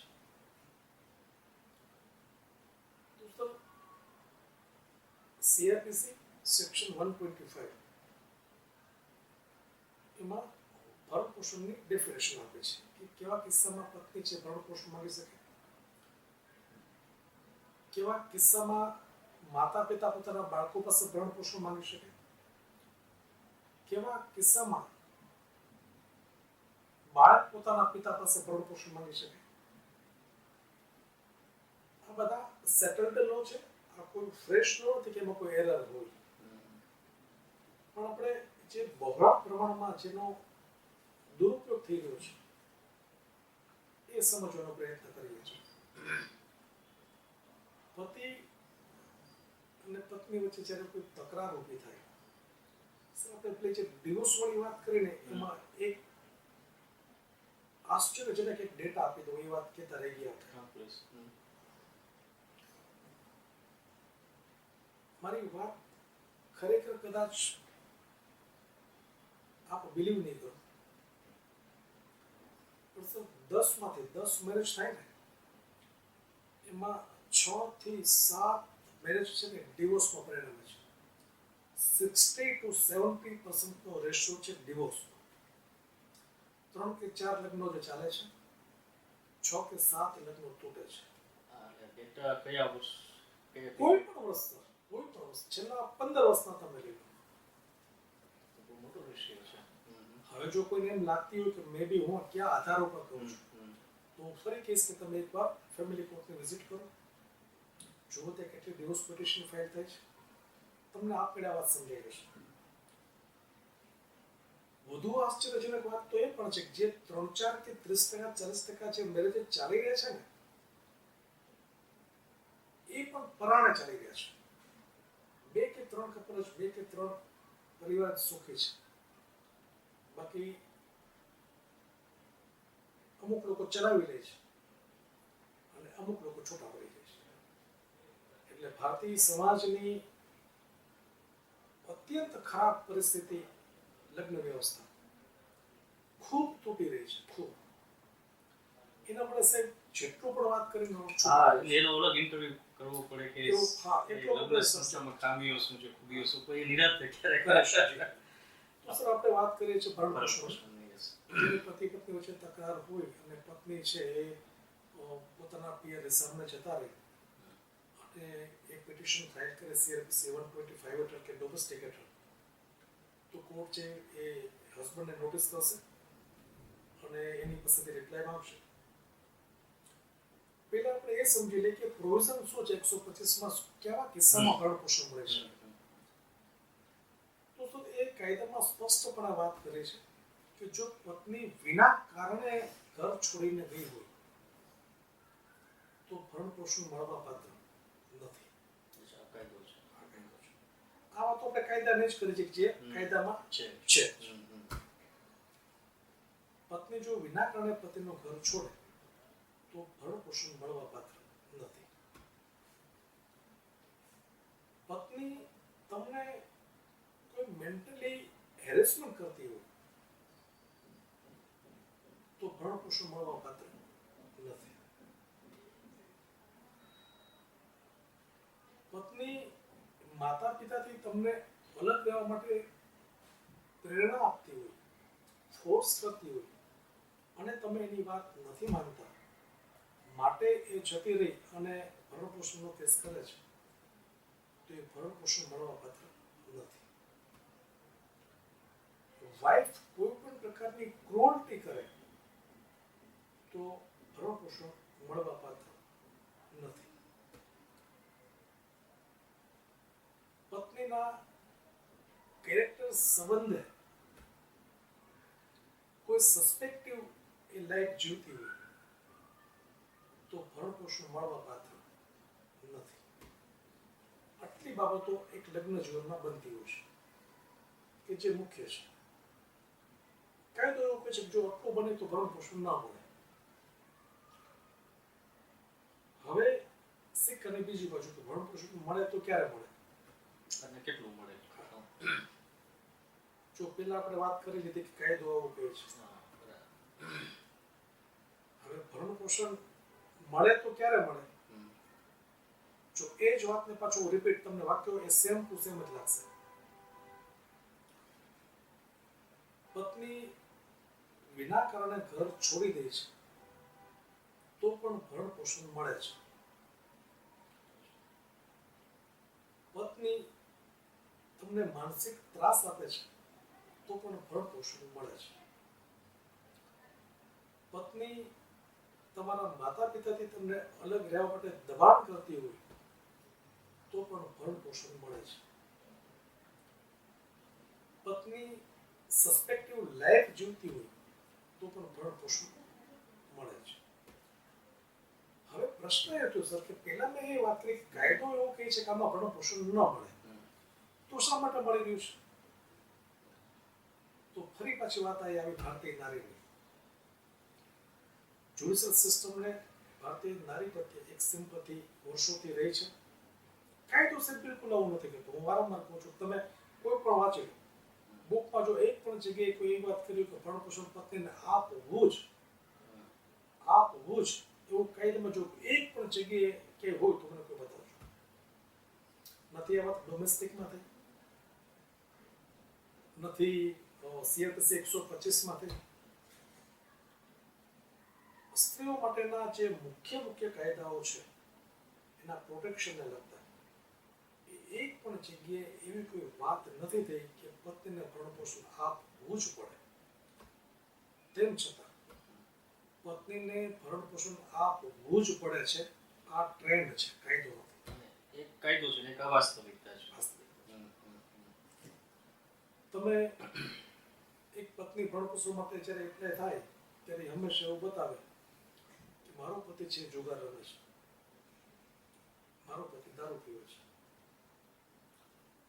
મારો પતિ છે ખરાબ કેરેક્ટરનો છે, મારો પતિ મને મારે છે. આ 4 આરોપ છે ને એ બધી ફરિયાદમાં હોય જ. બધી ફરિયાદ બ્લાઇન્ડલી સર તમે કોઈ પણ કોર્ટની ફાઇલને હાથમાં લઈ લો, કોઈ પણ રેન્ડમલી કોઈ પણ એક ફાઇલ હાથમાં લઈ લો, હું શ્યોર છું કે તમને આ 4 આરોપીમાં વાંચવા મળશે જ. એક તો દારૂ દારૂ પીવે પીવે છે, જુગાર રમે છે, મારે છે, એક મારે છે અને કેરેક્ટર ખરાબ છે. આ 4 બાબતો એની પિટિશનમાં ડ્રાફ્ટ થાય જ, એના પ્લેડિંગમાં લખેલી હોય જ. ક્યારેક અમને જો એવો સમય મળ્યો છે કોઈ જજીસ સાથે વાત કરવાનો, કોઈ હળવા ટોનમાં, તો કમસે કમ મેં તો એવું કીધું છે કોર્ટને કે સાહેબ આનો છે ને એક લીથો પ્રિન્ટ કરાવી લઈએ આપણે. ખાલી નામ જ ફરે છે, આરોપો તો જ રહેવાના છે. તો શા માટે આટલું બધું લાંબા પ્લેડિંગ કરવાની પિટિશન ફાઇલ થઈ? જે આપણે પેલી જૂની સિસ્ટમ હતી કે લીથોના ફોર્મ આવે એ ફોર્મ તમારે ભરી દેવાનું. નામ મેમો વિદ્યાર્થીનું જે વ્યક્તિનું. હા, બાકી તો આરોપો તો સેમ છે. દારૂ પીવે છે, જુગાર રમે છે, કેરેક્ટરનો ખરાબ છે, મારે છે, આરોપો તો બધા સેમ છે. પણ સાહેબ આમાં એક વાત એ આપણે કરું, આપ પોતે જ એડવોકેટ છો, તો આમાં ક્યાંક ને ક્યાંક રોલ એડવોકેટનો પણ આવતો હોય છે, કારણ કે સામાન્ય વ્યક્તિ જ્યારે આના માટે જાય તો એને તો આ બધું ખ્યાલ નથી હોતો. તો એડવોકેટ જો ટ્રેડિંગ તો હંમેશા એડવોકેટ કરશે, ડ્રાફ્ટિંગ તો એડવોકેટ તો કરશે. એનું પણ સજેશન હોવાની શક્યતા હવે છે કે એનું સજેશન જો એ આપે તો બહુ સારી વાત છે, પણ કદાચ કલયુગમાં તમે એટલી અપેક્ષા ન રાખી શકો, કારણ કે લિટિગેશન લઈને તો પક્ષકાર આવે છે. કોઈ સત્ય નિષ્ઠા પર જો તમે પ્રેક્ટિસ કરો છો તો ડેફિનેટલી એડવોકેટનો રોલ બને છે કે એ વાતને એ સમજે, કોમ્પ્રોમાઇઝના પ્રયત્નો કરે, અને જો સેટલમેન્ટ નથી થતો તો જ એ કોર્ટમાં એપ્લાય થાય. પણ કોઈને કોઈ જગ્યાએ એડવોકેટને એવું લાગતું હશે કે ભાઈ આપણી પાસે લિટિગેશન લઈને આવ્યા છે તો ક્યાંક ને ક્યાંક અમારી ફીસ ઉપર પણ અમારો ફોકસ હોય કે જો સમાધાનથી વાત પતી જાય છે તો ફી મળશે નહીં, પણ એ લિટિગેશન જો કોર્ટ સુધી જશે તો ફી ડેફિનેટલી મળશે. બહુ સરસ આપણે વાત કરી કે એ રોલ ચોક્કસપણે એક એડવોકેટનો છે. એ જો ઈચ્છે તો મને એવું લાગે છે કે 25 થી 30% litigation તો એ અટકાવી શકે. કારણ કે ક્લાયન્ટને એના ઉપર એક ટ્રસ્ટ હોય છે કે મારો એડવોકેટ જે પણ મને ગાઈડ કરશે પ્રોપર કરશે અને એ જ સાચું હશે. એટલે ડેફિનેટલી એડવોકેટનો રોલ છે જ. પણ આવા કોઈ પ્રયત્નો અમારી સાઈડથી થતા નથી. થતા હોય તો બહુ ઓછા હોય જે ધ્યાનમાં ના આવતા હોય. બરાબર છે. એટલે ભરણ પોષણ આપવું ને એ એક પ્રથા ચાલી રહી છે. એટલે આમ ભરણ પોષણ મળે છે એ આપણે વાત મળે કરી. જ છે. પણ એનો રેશિયો કઈ નક્કી હોય કે એને કેટલું મળી શકે?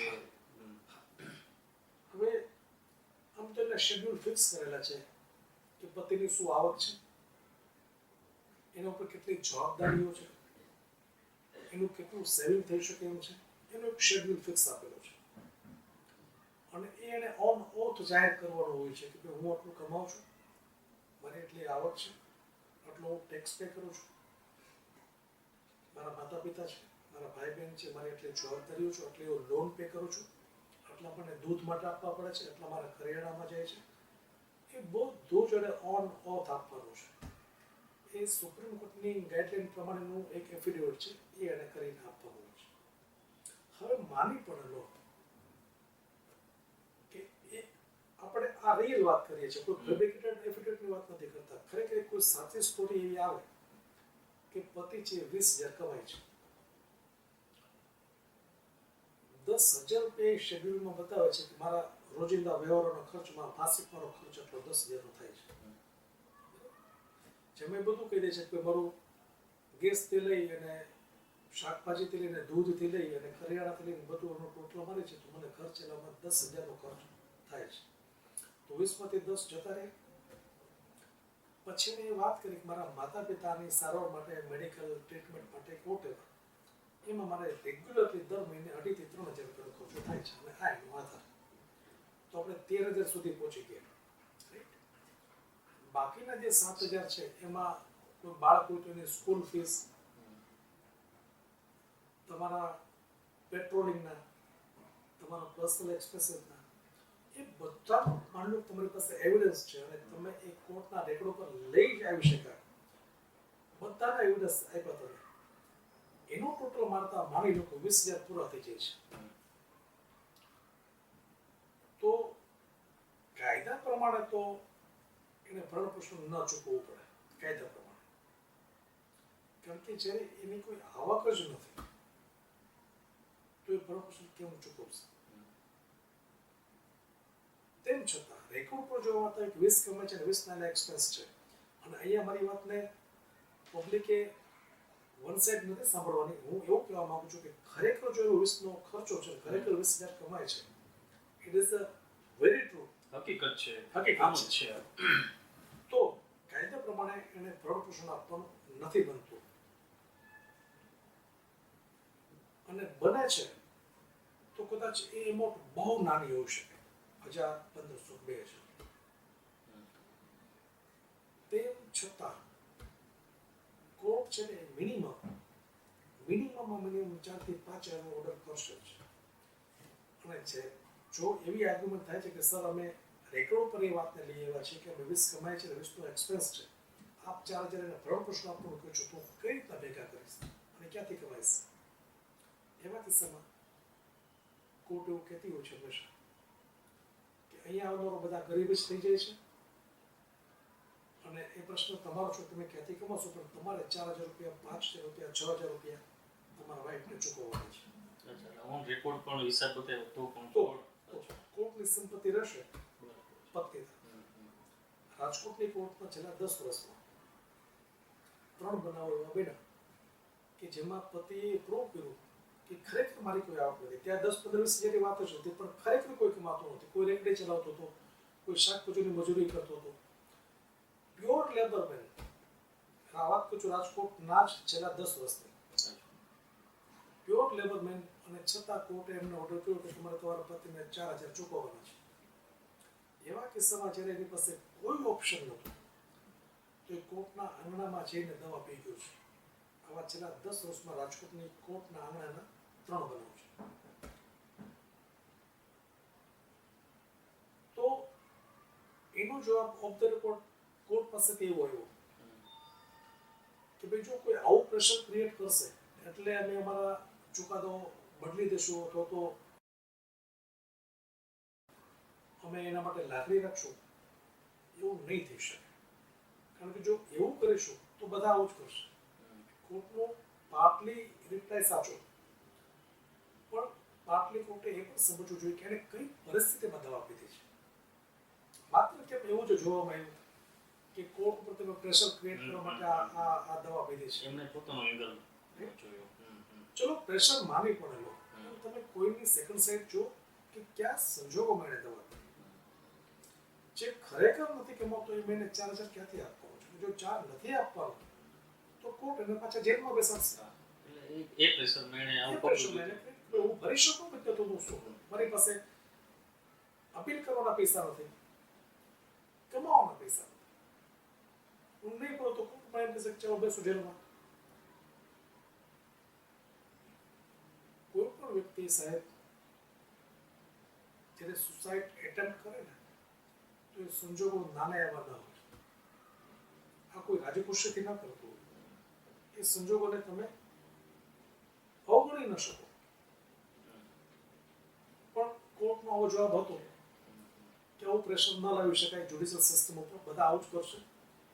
મારી વિનંતી એ હતી જ્યુડિશિયલ સિસ્ટમને કે સેકન્ડની બીજું બાજુ પણ થોડું વિચારજો કે કેવા સંજોગોમાં એણે આ સુસાઇડ એટેમ્પ્ટ કર્યો છે. તો સર ભરણ પોષણમાં જો સ્ત્રી કમાતી હોય, પૂરું કમાતી હોય તો પણ ભરણ પોષણ મળવા પાત્ર નથી. આ એક મુદ્દો એવો છે કે જેમાં કોર્ટ લગભગ એકદમ સમાનતા સાથે ચાલી રહી છે કે જો એ સારું કમાય છે તો પતિએ ભરણ પોષણ આપવું પડતું નથી. આ એક જ મુદ્દો એવો છે કે જેમાં સમાનતા સાથે કોર્ટ ચાલે છે. પણ એ સિવાયના કોઈ પણ મુદ્દામાં એ વિનાકારણે જાય છે તો પણ કોર્ટ ભરણ પોષણ આપે છે. સસ્પેક્ટિવ લાઈફ જીવે છે તો પણ ભરણ પોષણ કોર્ટ આપે છે. તમને મેન્ટલી કે ફિઝિકલી હેરેસમેન્ટ કર્યું તો પણ કોર્ટ એને ભરણ પોષણ આપે છે. પતિ માતા પિતાથી તમને અલગ રહેવા માટે પણ પ્રેશર કર્યું હોય અને તમે હા ન કરો છતાં તો પણ કોર્ટ ભરણ પોષણ આપે છે. એક વાત સળગતી આમાં એ પણ છે કે જ્યારથી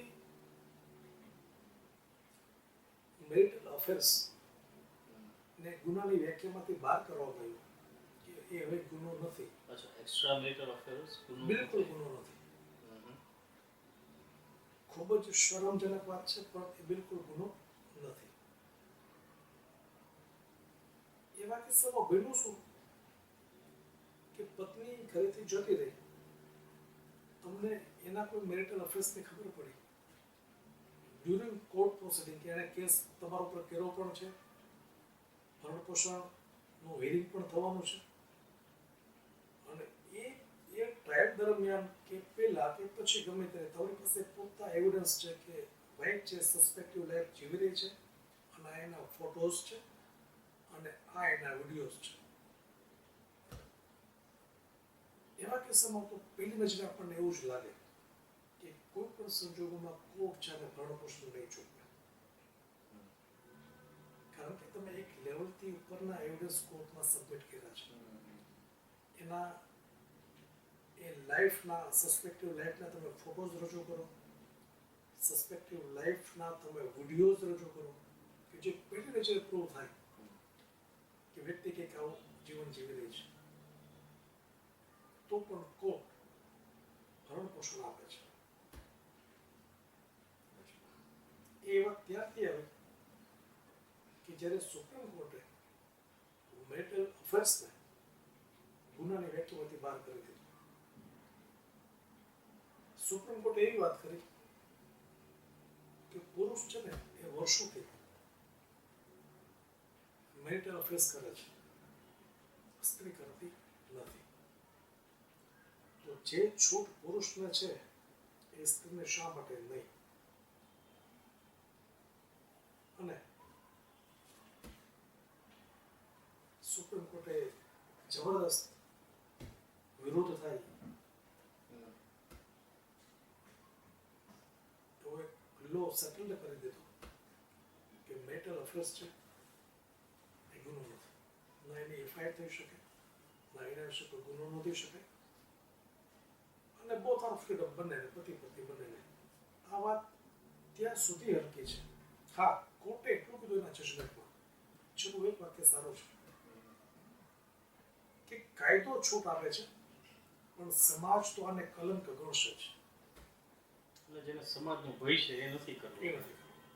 પણ કાયદો તમને છૂટ આપે છે. પણ મારી દ્રષ્ટિએ કાયદોનો એ ભય હોવો જરૂરી હતો. ભય હોય છે તો ગુનાઓ ઓછા થાય. ક્યાંક ને ક્યાંક એ ડર હોય કે હું આવું કરીશ તો મને કાયદો પકડશે, કાયદો મને સજા કરશે. હવે ભય એ ડર નીકળી ગયો તો એ વાત ઓપનલી થઈ ગઈ. તો સર આમાં તો ક્યાંક વાત એવી સમજમાં આવે કે આ જે તમે જે રેશિયો આપ્યો છૂટાછેડા થવાનો એ આટલો વધારે છે, એમાં કદાચ આ એક છૂટછાટ પણ ખ્યાલ હોય એનો મિસયુઝ થતો હોય એ પણ બની શકે કે આપણે થવા નથી. અને સર આમાં સિક્કાની આપણે બીજી બાજુ પણ થોડીક જોઈ લઈએ કે ભાઈ આપણે જે વાત કરી એ એક વાસ્તવિક વાત કરી કે છૂટાછેડામાં સ્ત્રી જે છે એનો હાથ ઉપર રહેતો હોય છે, એવું ક્લેમેન્ટ તરીકે અમે બધા મેક્સિમમ તમે તો હવે આ ફિલ્ડ સાથે જોડાયેલો છો એટલે પ્રેક્ટિકલ જ વાત કરો છો. તો આમાં બીજી બાજુ એવી કંઈક ખરી કે જેમાં જેને કહેવાય કે સ્ત્રી ખરેખર પોતે પીડિત હોય પુરુષથી, એવો રેશિયો કેટલો ને એવી 7% ટાઈપ્સ ઓફ ઇન્ડિયા 2017 કે 18 ટાઈમ્સ ઓફ ઇન્ડિયામાં સર્વે કર્યો કે આટલી બધી મેરિટલ અફેર્સની આટલી બધી ફેમિલી કોર્ટમાં કેસ ફાઇલ થાય છે, ખરેખર છે શું? સાહેબ વાત કરું છું 2017 કે 18 ઇન્ડિયાનું leading newspaper Times of India એમણે એવો સર્વે કરેલો કે એકચ્યુઅલ પરિસ્થિતિ છે શું. બહુ આશ્ચર્યજનક ડેટા એની નજરમાં આવ્યો કે ફરિયાદ કરતી સ્ત્રીઓની ફરિયાદો 93% ખોટી હતી. 7% જ આવે છે કે જ્યાં એને પતિ હેરાન કરતો હોય મારું Yes, કે જે yes. કંઈ જે ચાર વાત કરી હતી એ હકીકતે હોઈ શકે. 7% ફરિયાદો સાચી હોય ઓકે. પણ 93% ફરિયાદો ખોટી હોય છે. અને જ્યાં જ્યાં સ્ત્રી સશક્તિકરણ માટે ગવર્મેન્ટે જે પણ કામ કર્યું એમને સેફટી માટે એના પ્રોટેક્શન માટે એનો મિસયુઝ થઈ રહ્યો છે. તો આપણે કે ફિમેલ લોની વાત આપણે કરવાના હતા તો એમાં આ જ વાત આવે છે કે આ જ વાત આવે છે કે બધા જ લોકો સંસદમાં ઘણી વાર ડિસ્કશન થઈ છે કે કમસે કમ એક લો તો પુરુષ માટે હોવો જોઈએ. બધા કાયદો તમે વારંવાર જ્યારે બી સંસદના ખરડાઓ પસાર થાય, કોઈ લો ડ્રાફ્ટ થાય, કોઈ એવી ભયાનક કોઈ ઇવેન્ટ બની જાય અને ફરી પાછી એ ડિસ્કશન થાય, પણ બધા જ કાયદાઓ, બધી જ વાતો, બધી જ સરકાર સ્ત્રી સશક્તિકરણ માટે હંમેશા કામ કરતી રહી છે. હવે ચાહે વોટ બેકિંગ હોય કે વોટ એવર જે હોય, તો મુદ્દો કોઈ પણ હોય, પણ કન્ક્લુઝન એ છે કે સ્ત્રી સશક્તિકરણ માટે શક્ય એટલું બધું કરવું. તો કોઈ જાગૃત વ્યક્તિએ એવી પણ વાત કરી કે સ્ત્રીઓના કાયદો સામે વાંધો નથી, એ આજે 10 છે તમે એને 12 કરો, 15 કરો. એક કાયદો તો પુરુષ માટે કરવો જોઈએ ને, એક કાયદો તો કરો. પોતે ખોટી રીતના કંઈ ફસાય છે તો એને ઉપયોગી બને. આજે તમે એવું કહો કે ભાઈ ફિમેલ ઉપર જો રેપ થાય તો રેપ છે, પુરુષ ઉપર રેપ થાય તો એ રેપ નથી. સામાજિક દ્રષ્ટિએ તો આમ જ છે.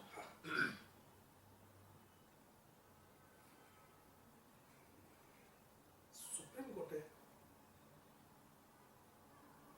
સંસદે, દરેક ગવર્મેન્ટે, દરેક જ્યુડિશિયલ સિસ્ટમે અને દરેક પોલીસ મશીનરીએ હંમેશા સ્ત્રી માટે સિમ્પથી રાખી. એ સિમ્પથીનો કોઈ વિરોધ નથી, પણ ક્યાં સુધી એ પ્રશ્ન છે, ક્યાં સુધી તમે આ વાતો કરશો, ક્યાં સુધી એનો મિસયુઝ છે. તમે જોઈ રહ્યા છો કે મિસયુઝ થઈ રહ્યો છે, છતાં પણ એક સ્ત્રી ફરિયાદ કરવા જશે તો સેમ ટાઈમ એની કમ્પ્લેન લેવાશે, પતિને બોલાવવામાં આવશે અને કદાચ મારીને તોડી પણ નાખવામાં આવશે પોલીસ સ્ટેશનમાં. પણ જો એક પુરુષ જાય પત્નીની વિરુદ્ધમાં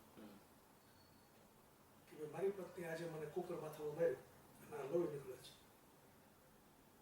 તો પોલીસ એવું કહેશે કે ભાઈ પોલીસ સ્ટેશન ન હોય તો હોસ્પિટલે જાય, ટાંકા લેવડાવ તો તું સારવાર લે, ટ્રીટમેન્ટ લે, અને ફરિયાદો ન હોય એટલે ફરિયાદ લેવાશે. ટ્રેન્ડ આ રીતની સિસ્ટમમાં છે જ. એપ્રોક્સ 10 વર્ષ પહેલા સુપ્રીમ કોર્ટે એક ચુકાદામાં વાત કરી.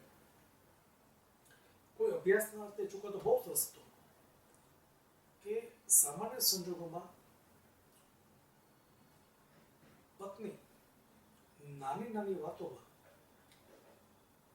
પતિની વિરુદ્ધ કોર્ટમાં ફરિયાદ કરતા અચકાતા નથી. પત્ની નાની નાની વાતોમાં પોતાના પતિ વિરુદ્ધ કોર્ટમાં ફરિયાદ કરતા અચકાતી નથી. પણ પુરુષ ક્યારેય પોતાની પત્ની વિરુદ્ધ કોર્ટે જતો નથી. પણ જો જાય તો એને સાચો માનીને ચાલવું, એવું એક ચુકાદામાં સુપ્રીમ કોર્ટે વાત કરી. તો કોઈને કોઈ જગ્યાએ કંઈક તો વિઝિબલ થયું છે કે સુપ્રીમ કોર્ટના ધ્યાનમાં પણ છે કે સામાન્ય સંજોગોમાં પતિ છે ને પત્નીની વિરુદ્ધમાં નથી જતો. પણ જો જાય તો એને સાચો માનીને ચાલવું, એવું ડાયરેક્શન સુપ્રીમ કોર્ટે આજથી 10 વર્ષ પહેલા આપ્યું. It is a direction, not a law. Guideline છે. ગાઈડલાઈન છે કે આવું કરવું જોઈએ. પતિ જો આવે જ નહીં કે પણ જો આવે છે તો ચોક્કસપણે કંઈક બન્યું હશે તો એને ઇનિશિયલ સ્ટેજે તો તમે સાચો માનીને ચાલો, પણ એવું કંઈ બનતું નથી.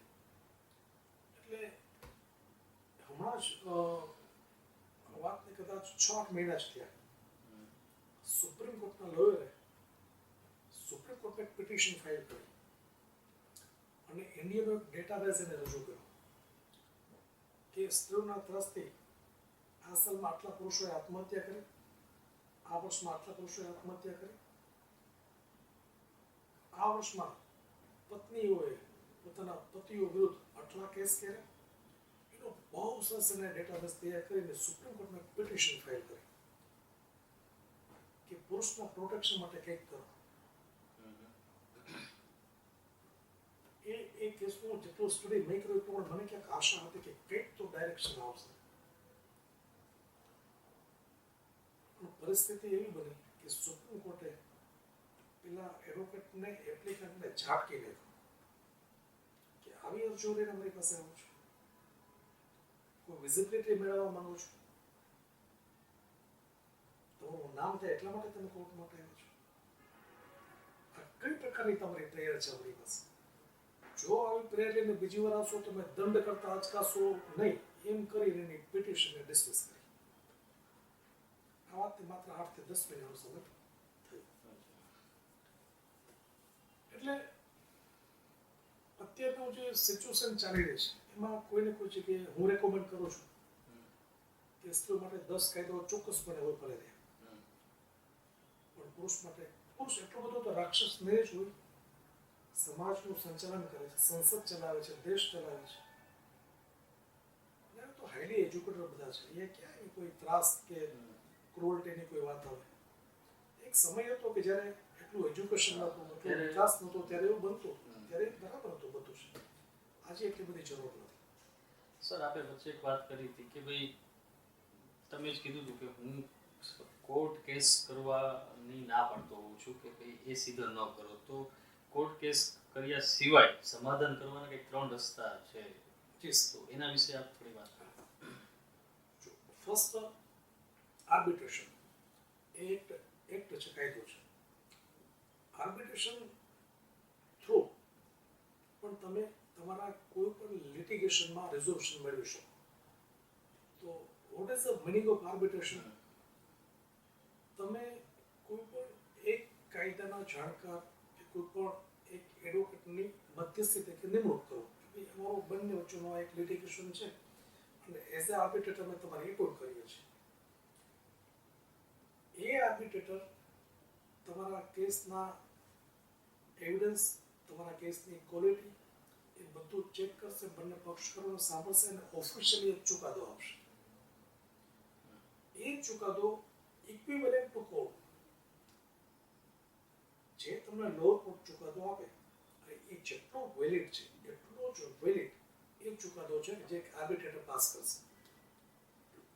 હવે જો આર્બિટ્રેટર પાસ કરશે તો એ તમારી પ્રોસેસ કેટલી ચાલશે? Max to max 1 month 2 month 3 month. તો લોઅર કોર્ટમાં જે તમે 5 8 10 વર્ષ પસાર કરી રહ્યા છો એ ચુકાદો તમને 3 મહિનામાં મળી જશે.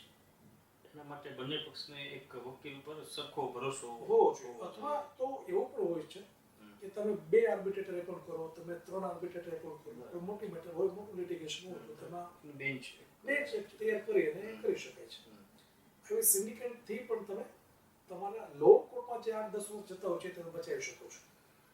અને એ આ પ્રોસિડિંગ કોર્ટની બહાર જ થયા છતાં એ ઇક્વિવેલન્ટ ટુ કોર્ટ છે. આમાં કયા એડવોકેટ અથવા કયા લેવલના છો એ કોઈ એવું જરૂરી હોય છે? ના. ઓકે. એ પરસ્પર બંને પક્ષ કરો છો નક્કી કરે ફાયદા. તો એક આ છે. સેકન્ડ છે દરેક કોર્ટમાં એક એડીઆર સેન્ટર હોય છે. Additional district resolution ADR. તમે કોઈ એડવોકેટને એપોઇન્ટ કર્યા વગર ત્યાં જાતે જઈ શકો. રાજકોટમાં પણ હોય, દરેક ડિસ્ટ્રિક્ટ કોર્ટમાં હોય. તમે જેટલું સમજો છો એ ફોર્મેટમાં તમે રિટર્નમાં ત્યાં એપ્લિકેશન રાખો.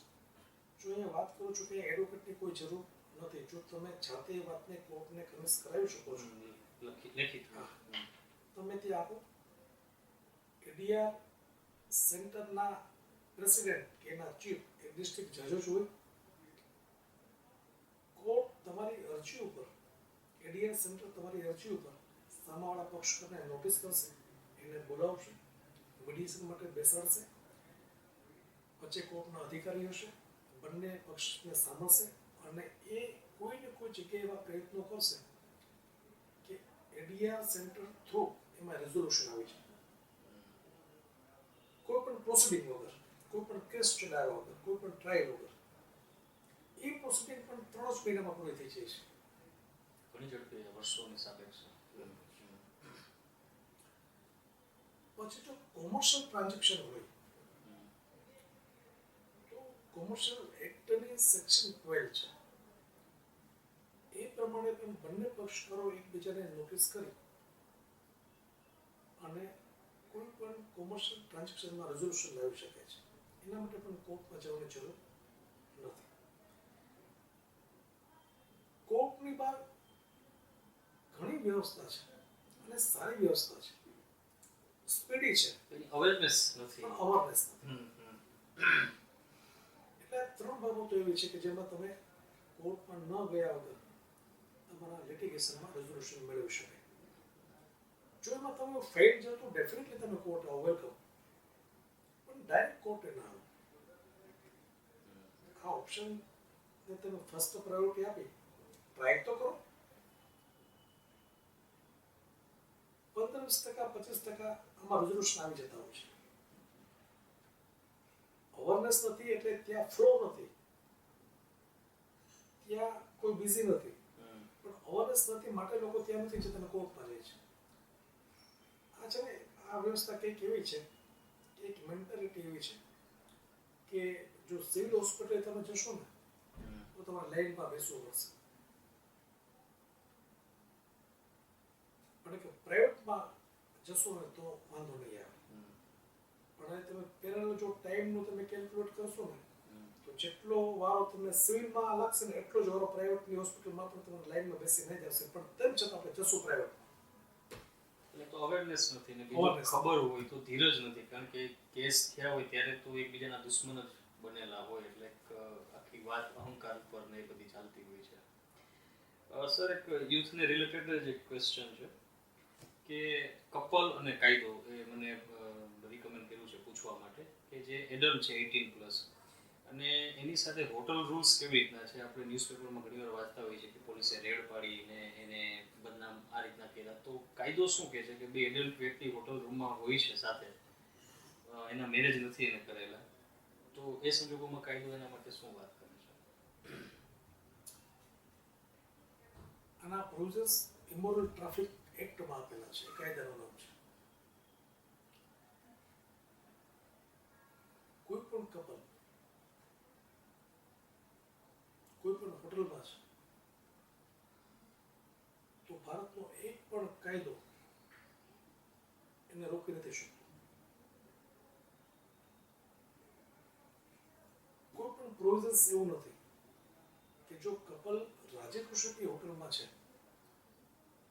બંનેની કન્સેન્ટથી, બંનેની ઈચ્છાથી છે, તો એ કોઈ ગુનો નથી. તો પ્રશ્ન છે તો પોલીસ રેડ શા માટે પાડે છે?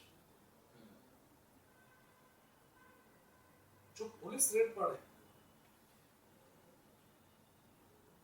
અને તમને એ લોકો પોલીસ સ્ટેશન સુધી લઈ જાય, તો એવા કેસ, ખાસ કરીને ગુજરાતની વાત કરું છું, કે જે લોકોએ આ પ્રકારની રેડ ફાઇટ આપી છે ને, એવા કેસમાં પોલીસને સસ્પેન્ડ થવું પડ્યું છે. જેમણે ફાઇટ આપી છે એમના માટેની વાત છે.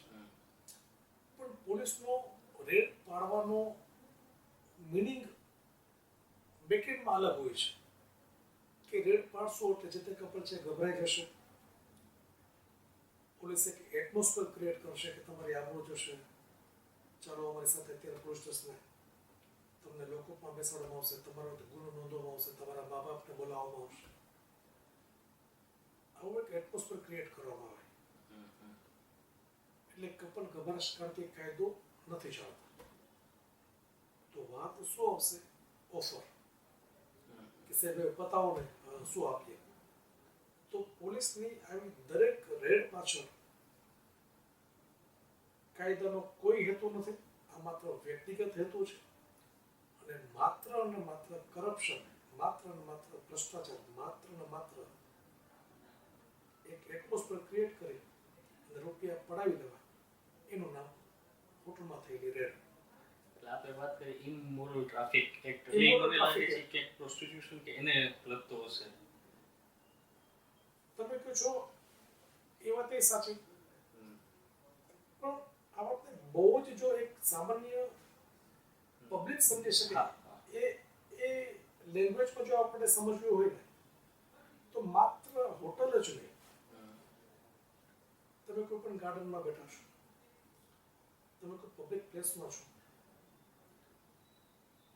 કોઈ પણ જગ્યાએ છો તમે, કે જ્યાં તમે કોઈ એવું કૃત્ય નથી કરતા કે જેનાથી ત્રીજી વ્યક્તિને કોઈ એટ્રેક્શન ઊભું થાય, તમે કોઈ એવી કામુક ચેષ્ટા નથી કરતા કે જેનાથી સમાજની વ્યવસ્થા ખોરવાય, તમારી બોડી લેંગ્વેજ, તમારો ડ્રેસ કોડ એવું નથી જેનાથી ત્રીજી વ્યક્તિને કોઈ આકર્ષણ થાય, તો કાયદો એવો કહે છે કે ગુનો નથી. હવે માની લો કે તમે જાહેરમાં બેઠા છો, માની લો કે તમે કપલ છો, માની લો કે તમે મેરેજ નથી થયા પણ ફ્રેન્ડ છો, અને તમે કોઈને કિસ આપી, એને હગ આપી, કોઈ ઠઠામસ્કરી કરી, તો કાયદો કહે છે કે આ ગુનો નથી. તેમ છતાં આવા કપલને પકડવામાં આવે, ક્યારેક ક્યારેક પોલીસ સ્ટેશન સુધી લઈ જવામાં આવે, કોઈ એમાઉન્ટ મેળવવામાં આવે અને પછી એને છોડી દેવામાં આવે. હવે મારી વાત સાચી છે કે ખોટી, એને જો પ્રૂવ કર્યું હોય તો એ રીતના પ્રૂવ થાય કે તમે કોઈ પણ પોલીસ સ્ટેશનમાં કે કમિશનરમાં આરટીઆઈ કરો કે રાજકોટના બધા જ પોલીસ સ્ટેશન વચ્ચે આ પ્રકારના કેટલાક કેસ દાખલ થયા, તો લગભગ એકાદ ટકો હશે જે ઓન રેકોર્ડ કે એમાં ઓલાએ ફાઇટ આપવાનું જ નથી કર્યું કપલે કે તમારે થાય કરલો જાઓ, પૈસા તો દેવા છે, કાયદો જાણે છે. અને 89% એને એફઆઈઆર કરી દીધી, તો એવો 1% બનશે. હવે આપણે એવું સમજીએ કે તો એ કેસમાં પછી શું છે? ક્યારે એવું બન્યું છે કે કોઈ કપલને કોઈ પનિશમેન્ટ આમાં મળ્યું હોય, કોઈને દંડ હોય, કોઈને સજા થઈ હોય, તો એ રેશિયો ટોટલ 0. Total zero. કારણ કે છેલ્લા કાયદામાં એનું કાયદામાં પ્રાવધાન નથી. છે જ નહીં. હમ, છે જ. હમ.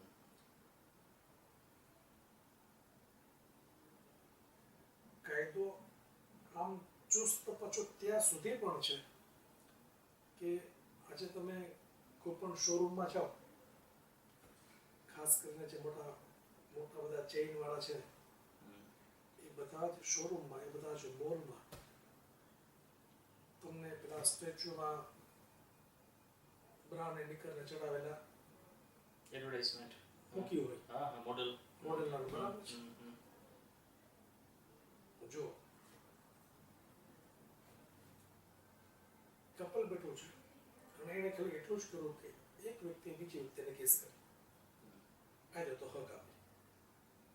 એક એ ઇવેન્ટને ધ્યાનમાં રાખો અને એક એ પોઝ ધ્યાનમાં રાખો કે કોઈ મોલમાં માત્ર બ્રા અને નિકરમાં કોઈ શો કરવામાં આવી રહ્યો છે. તો કાયદો એવું કહે છે કે જે કપલે કર્યું છે ને એ ગુનો નથી, પણ જો તમે આવો કોઈ ચિત્ર દોરો છો, આવું કોઈ તમે ડિસ્પ્લે રાખો છો, તો ઇટ ઇઝ ઓફેન્સિબલ, કારણ કે એ જોઈને એટ્રેક્શન થાય છે. અચ્છા, કાયદા પ્રમાણે એ ગુનો છે. એ ગુનો છે, પણ એ ગુનો છે ને એમાં કઈ રેડ પડતી એ તો તમે જાહેરમાં આપણે ઘણી જગ્યાએ હા. જોઈએ છે. તમે યુપીમાં જાઓ, યુપીમાં આ કાયદો બહુ સ્ટ્રિક્ટ છે. એક પણ શોરૂમમાં તમને આવું જોવા નહીં મળે. કોઈ શોરૂમમાં તમને લેડીનું કોઈ સ્ટેચ્યુ જોવા નહીં મળે, એવી કોઈ એડ જોવા નહીં મળે, એવા કોઈ બેનર જોવા નહીં મળે, એક પણ જગ્યાએ નહીં. યુપીમાં સ્ટ્રિક્ટલી એ કાયદાનો અમલ થાય છે. ગુજરાતમાં રૂપિયો ખૂબ જ છે. મારું વ્યક્તિગત માનવું છે કે વિકાસ ખૂબ થયો, પણ સંસ્કારમાં આપણે ક્યાંક ને ક્યાંક પાછળ છૂટતા ગયા. ગુજરાતમાં પુષ્કળ રૂપિયો સંસ્કારમાં રહ્યા. યુપી બિહાર આમ જુઓ ને તો એની મથરાવટી મેલી નામ બહુ બદનામ, એની છાપ બહુ ક્રાઇમ સાથે વધારે કનેક્ટેડ. પણ તમે એના સંસ્કાર જુઓ તો તમને સેલ્યુટ કરવાનું મન થાય, એટલા બધા એ લોકો સંસ્કાર છે. ક્રાઇમ છે કે એક લેવલથી ઉપરના લોકો કરી રહ્યા છે. સામાન્ય પબ્લિકની સાથે કોઈ સંબંધ નથી. સામાન્ય પબ્લિકનું તમે જીવનશૈલી જુઓ, એટલી બધી મર્યાદાવાળી. તમે રાજસ્થાન લઈ લો, તમે યુપી લો, તમે બિહાર લઈ લો, કેટલી મર્યાદા. એક ભાઈ એની સગી બેનના ઘરે જાય અને જો ઘરમાં પુરુષ બીજો કોઈ ન હોય તો એ ઘરની અંદર ન બેસે, પણ આંગણામાં પલંગ નાખીને બેસે. એ યુપી, બિહાર અને રાજસ્થાન. એટલી મર્યાદા છે. પૈસો એના કરતાં આપણા સ્ટેટમાં વધારે છે, પણ સંસ્કારની દ્રષ્ટિએ કંઈક આપણે ચૂકી ગયા હોય એવું મને લાગે છે. અને સર હવે જુલાઈ 2024, 1 જુલાઈ 2024 થી વાંચેલું કે ભાઈ કંઈક 3 નવા કાયદા આવી રહ્યા છે. તો એ શું કાયદા છે એના વિશે? સર, આપણા જ્યારથી દેશ આઝાદ થયો અને જે અંગ્રેજો આપણને કાયદાઓ આપતા ગયા, એ કાયદાઓના મુખ્ય 3 કાયદાઓ: Indian panel code, criminal procedure code અને સિવિલ પ્રોસિજર કોડ. જ્યારથી મોદી સરકાર આના ઉપર કામ કરતા હતા અને એમણે વાત કરેલી, પહેલી વાર જ્યારે સત્તામાં આવ્યા ત્યારે કે આપણે કાયદાઓને ચેન્જ કરીશું, મોદી સાહેબને આ કામગીરી સેલ્યુટેબલ કહી શકાય.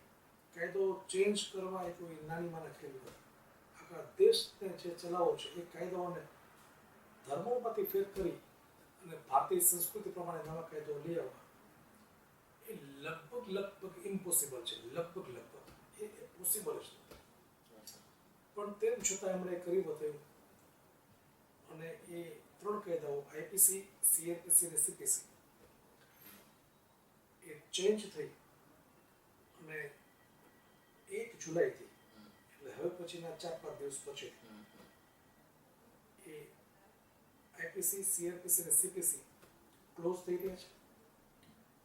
અને એની જગ્યાએ 3 નવા નામ અને 3 નવા કાયદા આવી રહ્યા છે.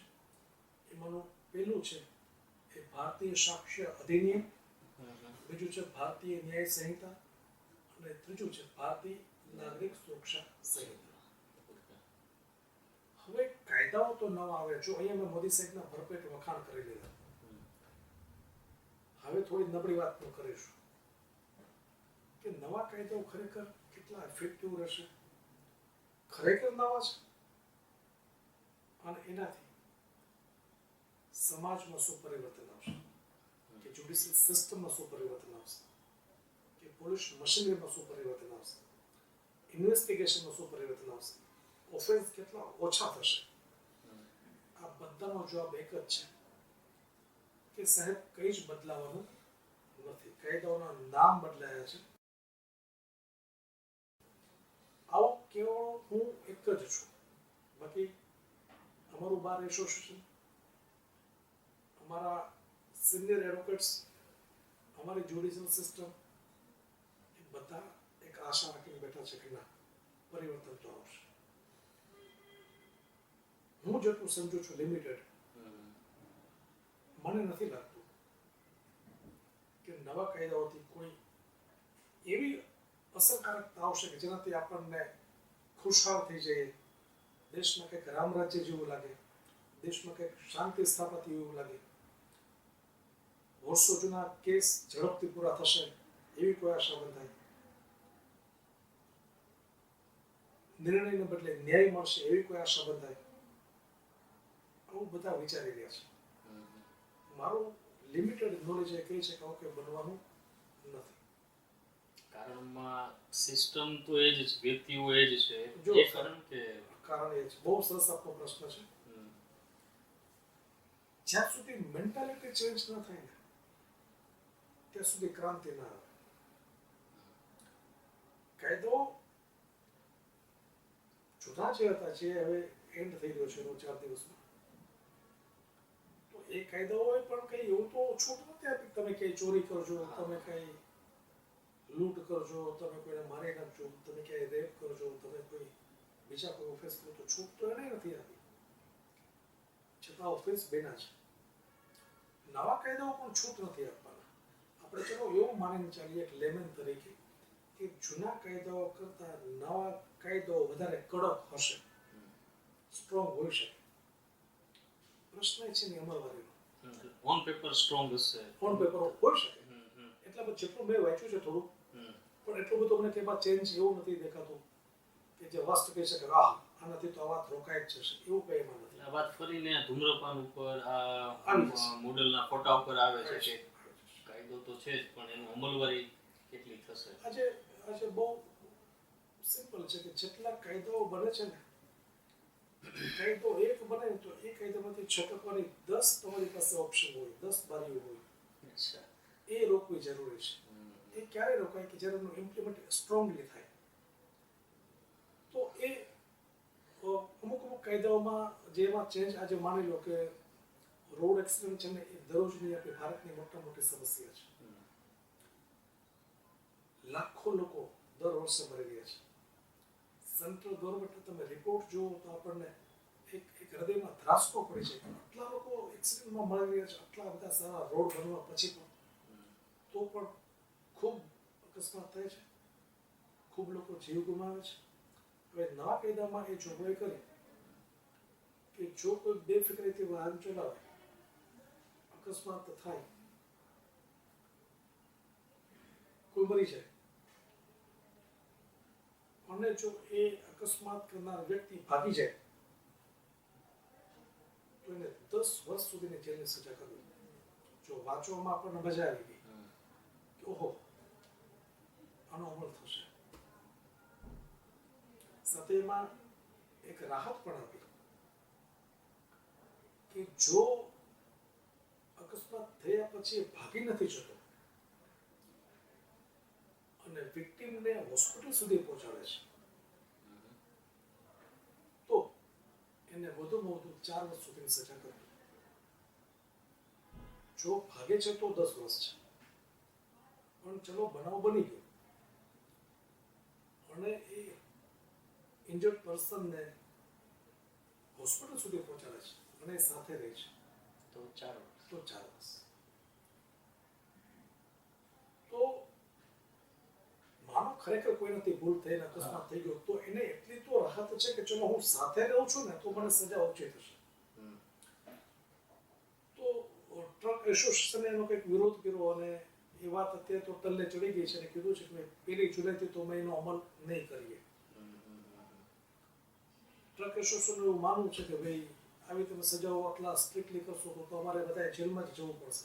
ના એટલે પ્રશ્ન એ જ થાય કે તો ભાગીને બચવાના એ પ્રયત્નો પહેલા કરશે, આમાં તો 4 વર્ષ ફિક્સ છે.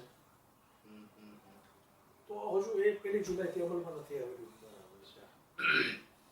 ઓવરઓલ એવું છે કે ભગવાનને પ્રાર્થના કરીએ કે ખરેખર આ કાયદો ઇફેક્ટિવ હોય, એની છટકબારીઓ ઓછી હોય અને ખરેખર એનો પ્રોપરલી અમલ થાય તો ચોક્કસપણે રામ રાજ્ય તો નહીં પણ થોડી શાંતિ આવી શકે. એટલે નામ જ એવું સરસ છે, ભારતીય નાગરિક સુરક્ષા સંહિતા. એટલે એમ થઈ જાય કે ભારતનો નાગરિક વેદ પુરાણના નામ સાથે ક્યાંક ને ક્યાંક કંઈ આવતું હોય એવું લાગે ને નાગરિક તરીકે એમ થાય કે હવે આપણે સુરક્ષિત એકદમ થઈ ગયા છીએ. પણ હવે એવું અમલીકરણ થશે તો એ પણ થશે. પણ શક્યતાઓ મારી દ્રષ્ટિએ ઓછી છે, વ્યક્તિગત મારો ઓપિનિયન છે, પણ શક્યતાઓ મને ઓછી લાગી રહી છે. સર આપણે ઘણા પ્રશ્નો લીધા, એક છેલ્લો પ્રશ્ન આપણે લઈ લઈએ જી સર. કે આપની જે એક્સપર્ટીઝ છે એ વાત થઈ હતી કે NCLT national company law tribunal, તો એના વિશે વાત કરો કે આપ જે સ્પેસિફિક આપની જે સર્વિસ છે આપ જે રીતના ઉપયોગી થઈ શકો અને કોને ઉપયોગી થઈ શકો. સર અમે પ્યોરલી એક્સક્લુઝિવલી માત્ર કોર્પોરેટમાં જ અમે કામ કરીએ છીએ કે જેમાં ઇન્ડસ્ટ્રીઝ એક્ટ અને કંપની એક્ટ આવે. અમે સિંગલ મેટરને બને ત્યાં સુધી એન્ટરટેન નથી કરતા, માત્ર કોર્પોરેટમાં કામ કરીએ છીએ અને કોર્પોરેટ માટેની સ્પેશિયલ ટ્રિબ્યુનલ છે નેશનલ કંપની લો ટ્રિબ્યુનલ. એ દરેક સ્ટેટ વચ્ચે એક જ હોય. આપણા ગુજરાતની એ ટ્રિબ્યુનલ અમદાવાદમાં છે. એટલે જેટલા કોર્પોરેટ લિટિગેશન હોય એની એક્સક્લુઝિવ સ્પેશિયલ ટ્રિબ્યુનલ એટલે NCLT national company law tribunal, એ બધા જ લિટિગેશન, કોઈ પણ કંપનીના લિટિગેશન હોય, કોઈ પણ ઇન્ડસ્ટ્રીઝના લિટિગેશન હોય, કોઈ પણ કોમર્શિયલ લિટિગેશન હોય તો તમે ત્યાં એનસીએલટીમાં ફાઇલ કરી શકો.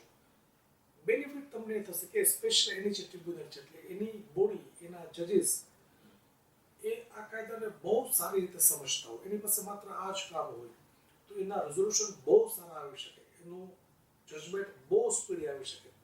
સામાન્ય સંજોગોમાં કોર્પોરેટનું એક લિટિગેશન જો તમે એનસીએલટીમાં ફાઇલ કરશો તો એ તમને 2 વર્ષમાં રિઝલ્ટ આપી દેશે, રેઝોલ્યુશન આપી દેશે, જજમેન્ટ આવી જશે. એ જ લિટિગેશનને જો તમે સિવિલ નેચરથી સિવિલ કોર્ટમાં ફાઇલ કરશો તો એ 8 થી 10 વર્ષ લેશે. પણ થોડું ડ્રોબેક શું છે કે સ્ટેટ વચ્ચે એક જ ટ્રિબ્યુનલ, આખા રાજ્યમાં ગમે ત્યાં તમારું યુનિટ હોય તમારે ફાઇલિંગ કરવા માટે અમદાવાદ જ જવું પડશે, ત્યાંના જ એડવોકેટને એપોઇન્ટ કરવા પડશે. આ એક ડ્રોબેક છે.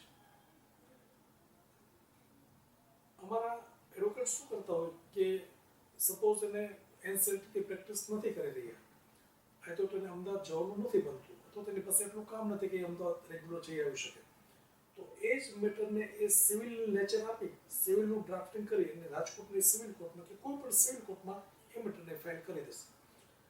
તો જેનું લિટિગેશન છે પક્ષકાર તો કાયદોનો જાણકાર નથી એટલે એના માટે એવું થયું કે મારો કેસ છે દાખલ થઈ ગયો છે. પણ એકચ્યુઅલ ઇન્ડસ્ટ્રી માટે, કંપની માટે અને કોર્પોરેટ માટે સ્પેશિયલ ટ્રિબ્યુનલ છે Ahmedabad national company law tribunal. એમાં જે લિટિગેશન ફાઇલ થવું છે તો ડેફિનેટલી જસ્ટિસ તમને બહુ સ્પીડી મળશે, ઇન ટાઈમિંગ મળશે અને એ જજમેન્ટ એક ક્વોલિટી વાળું હશે.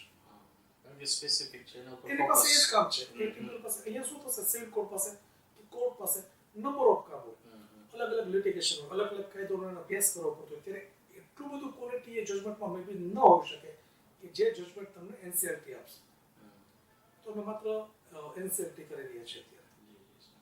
સર તમે સમય કાઢી અને અમારી સાથે કેટલા બધા અગત્યના મુદ્દા પર એકદમ ચોક્કસ વાત કરી, ગાઈડલાઇન્સ આપી, એ બદલ આપનો ખૂબ ખૂબ આભાર. સર આપનો ખૂબ ખૂબ આભાર. Thank you so much.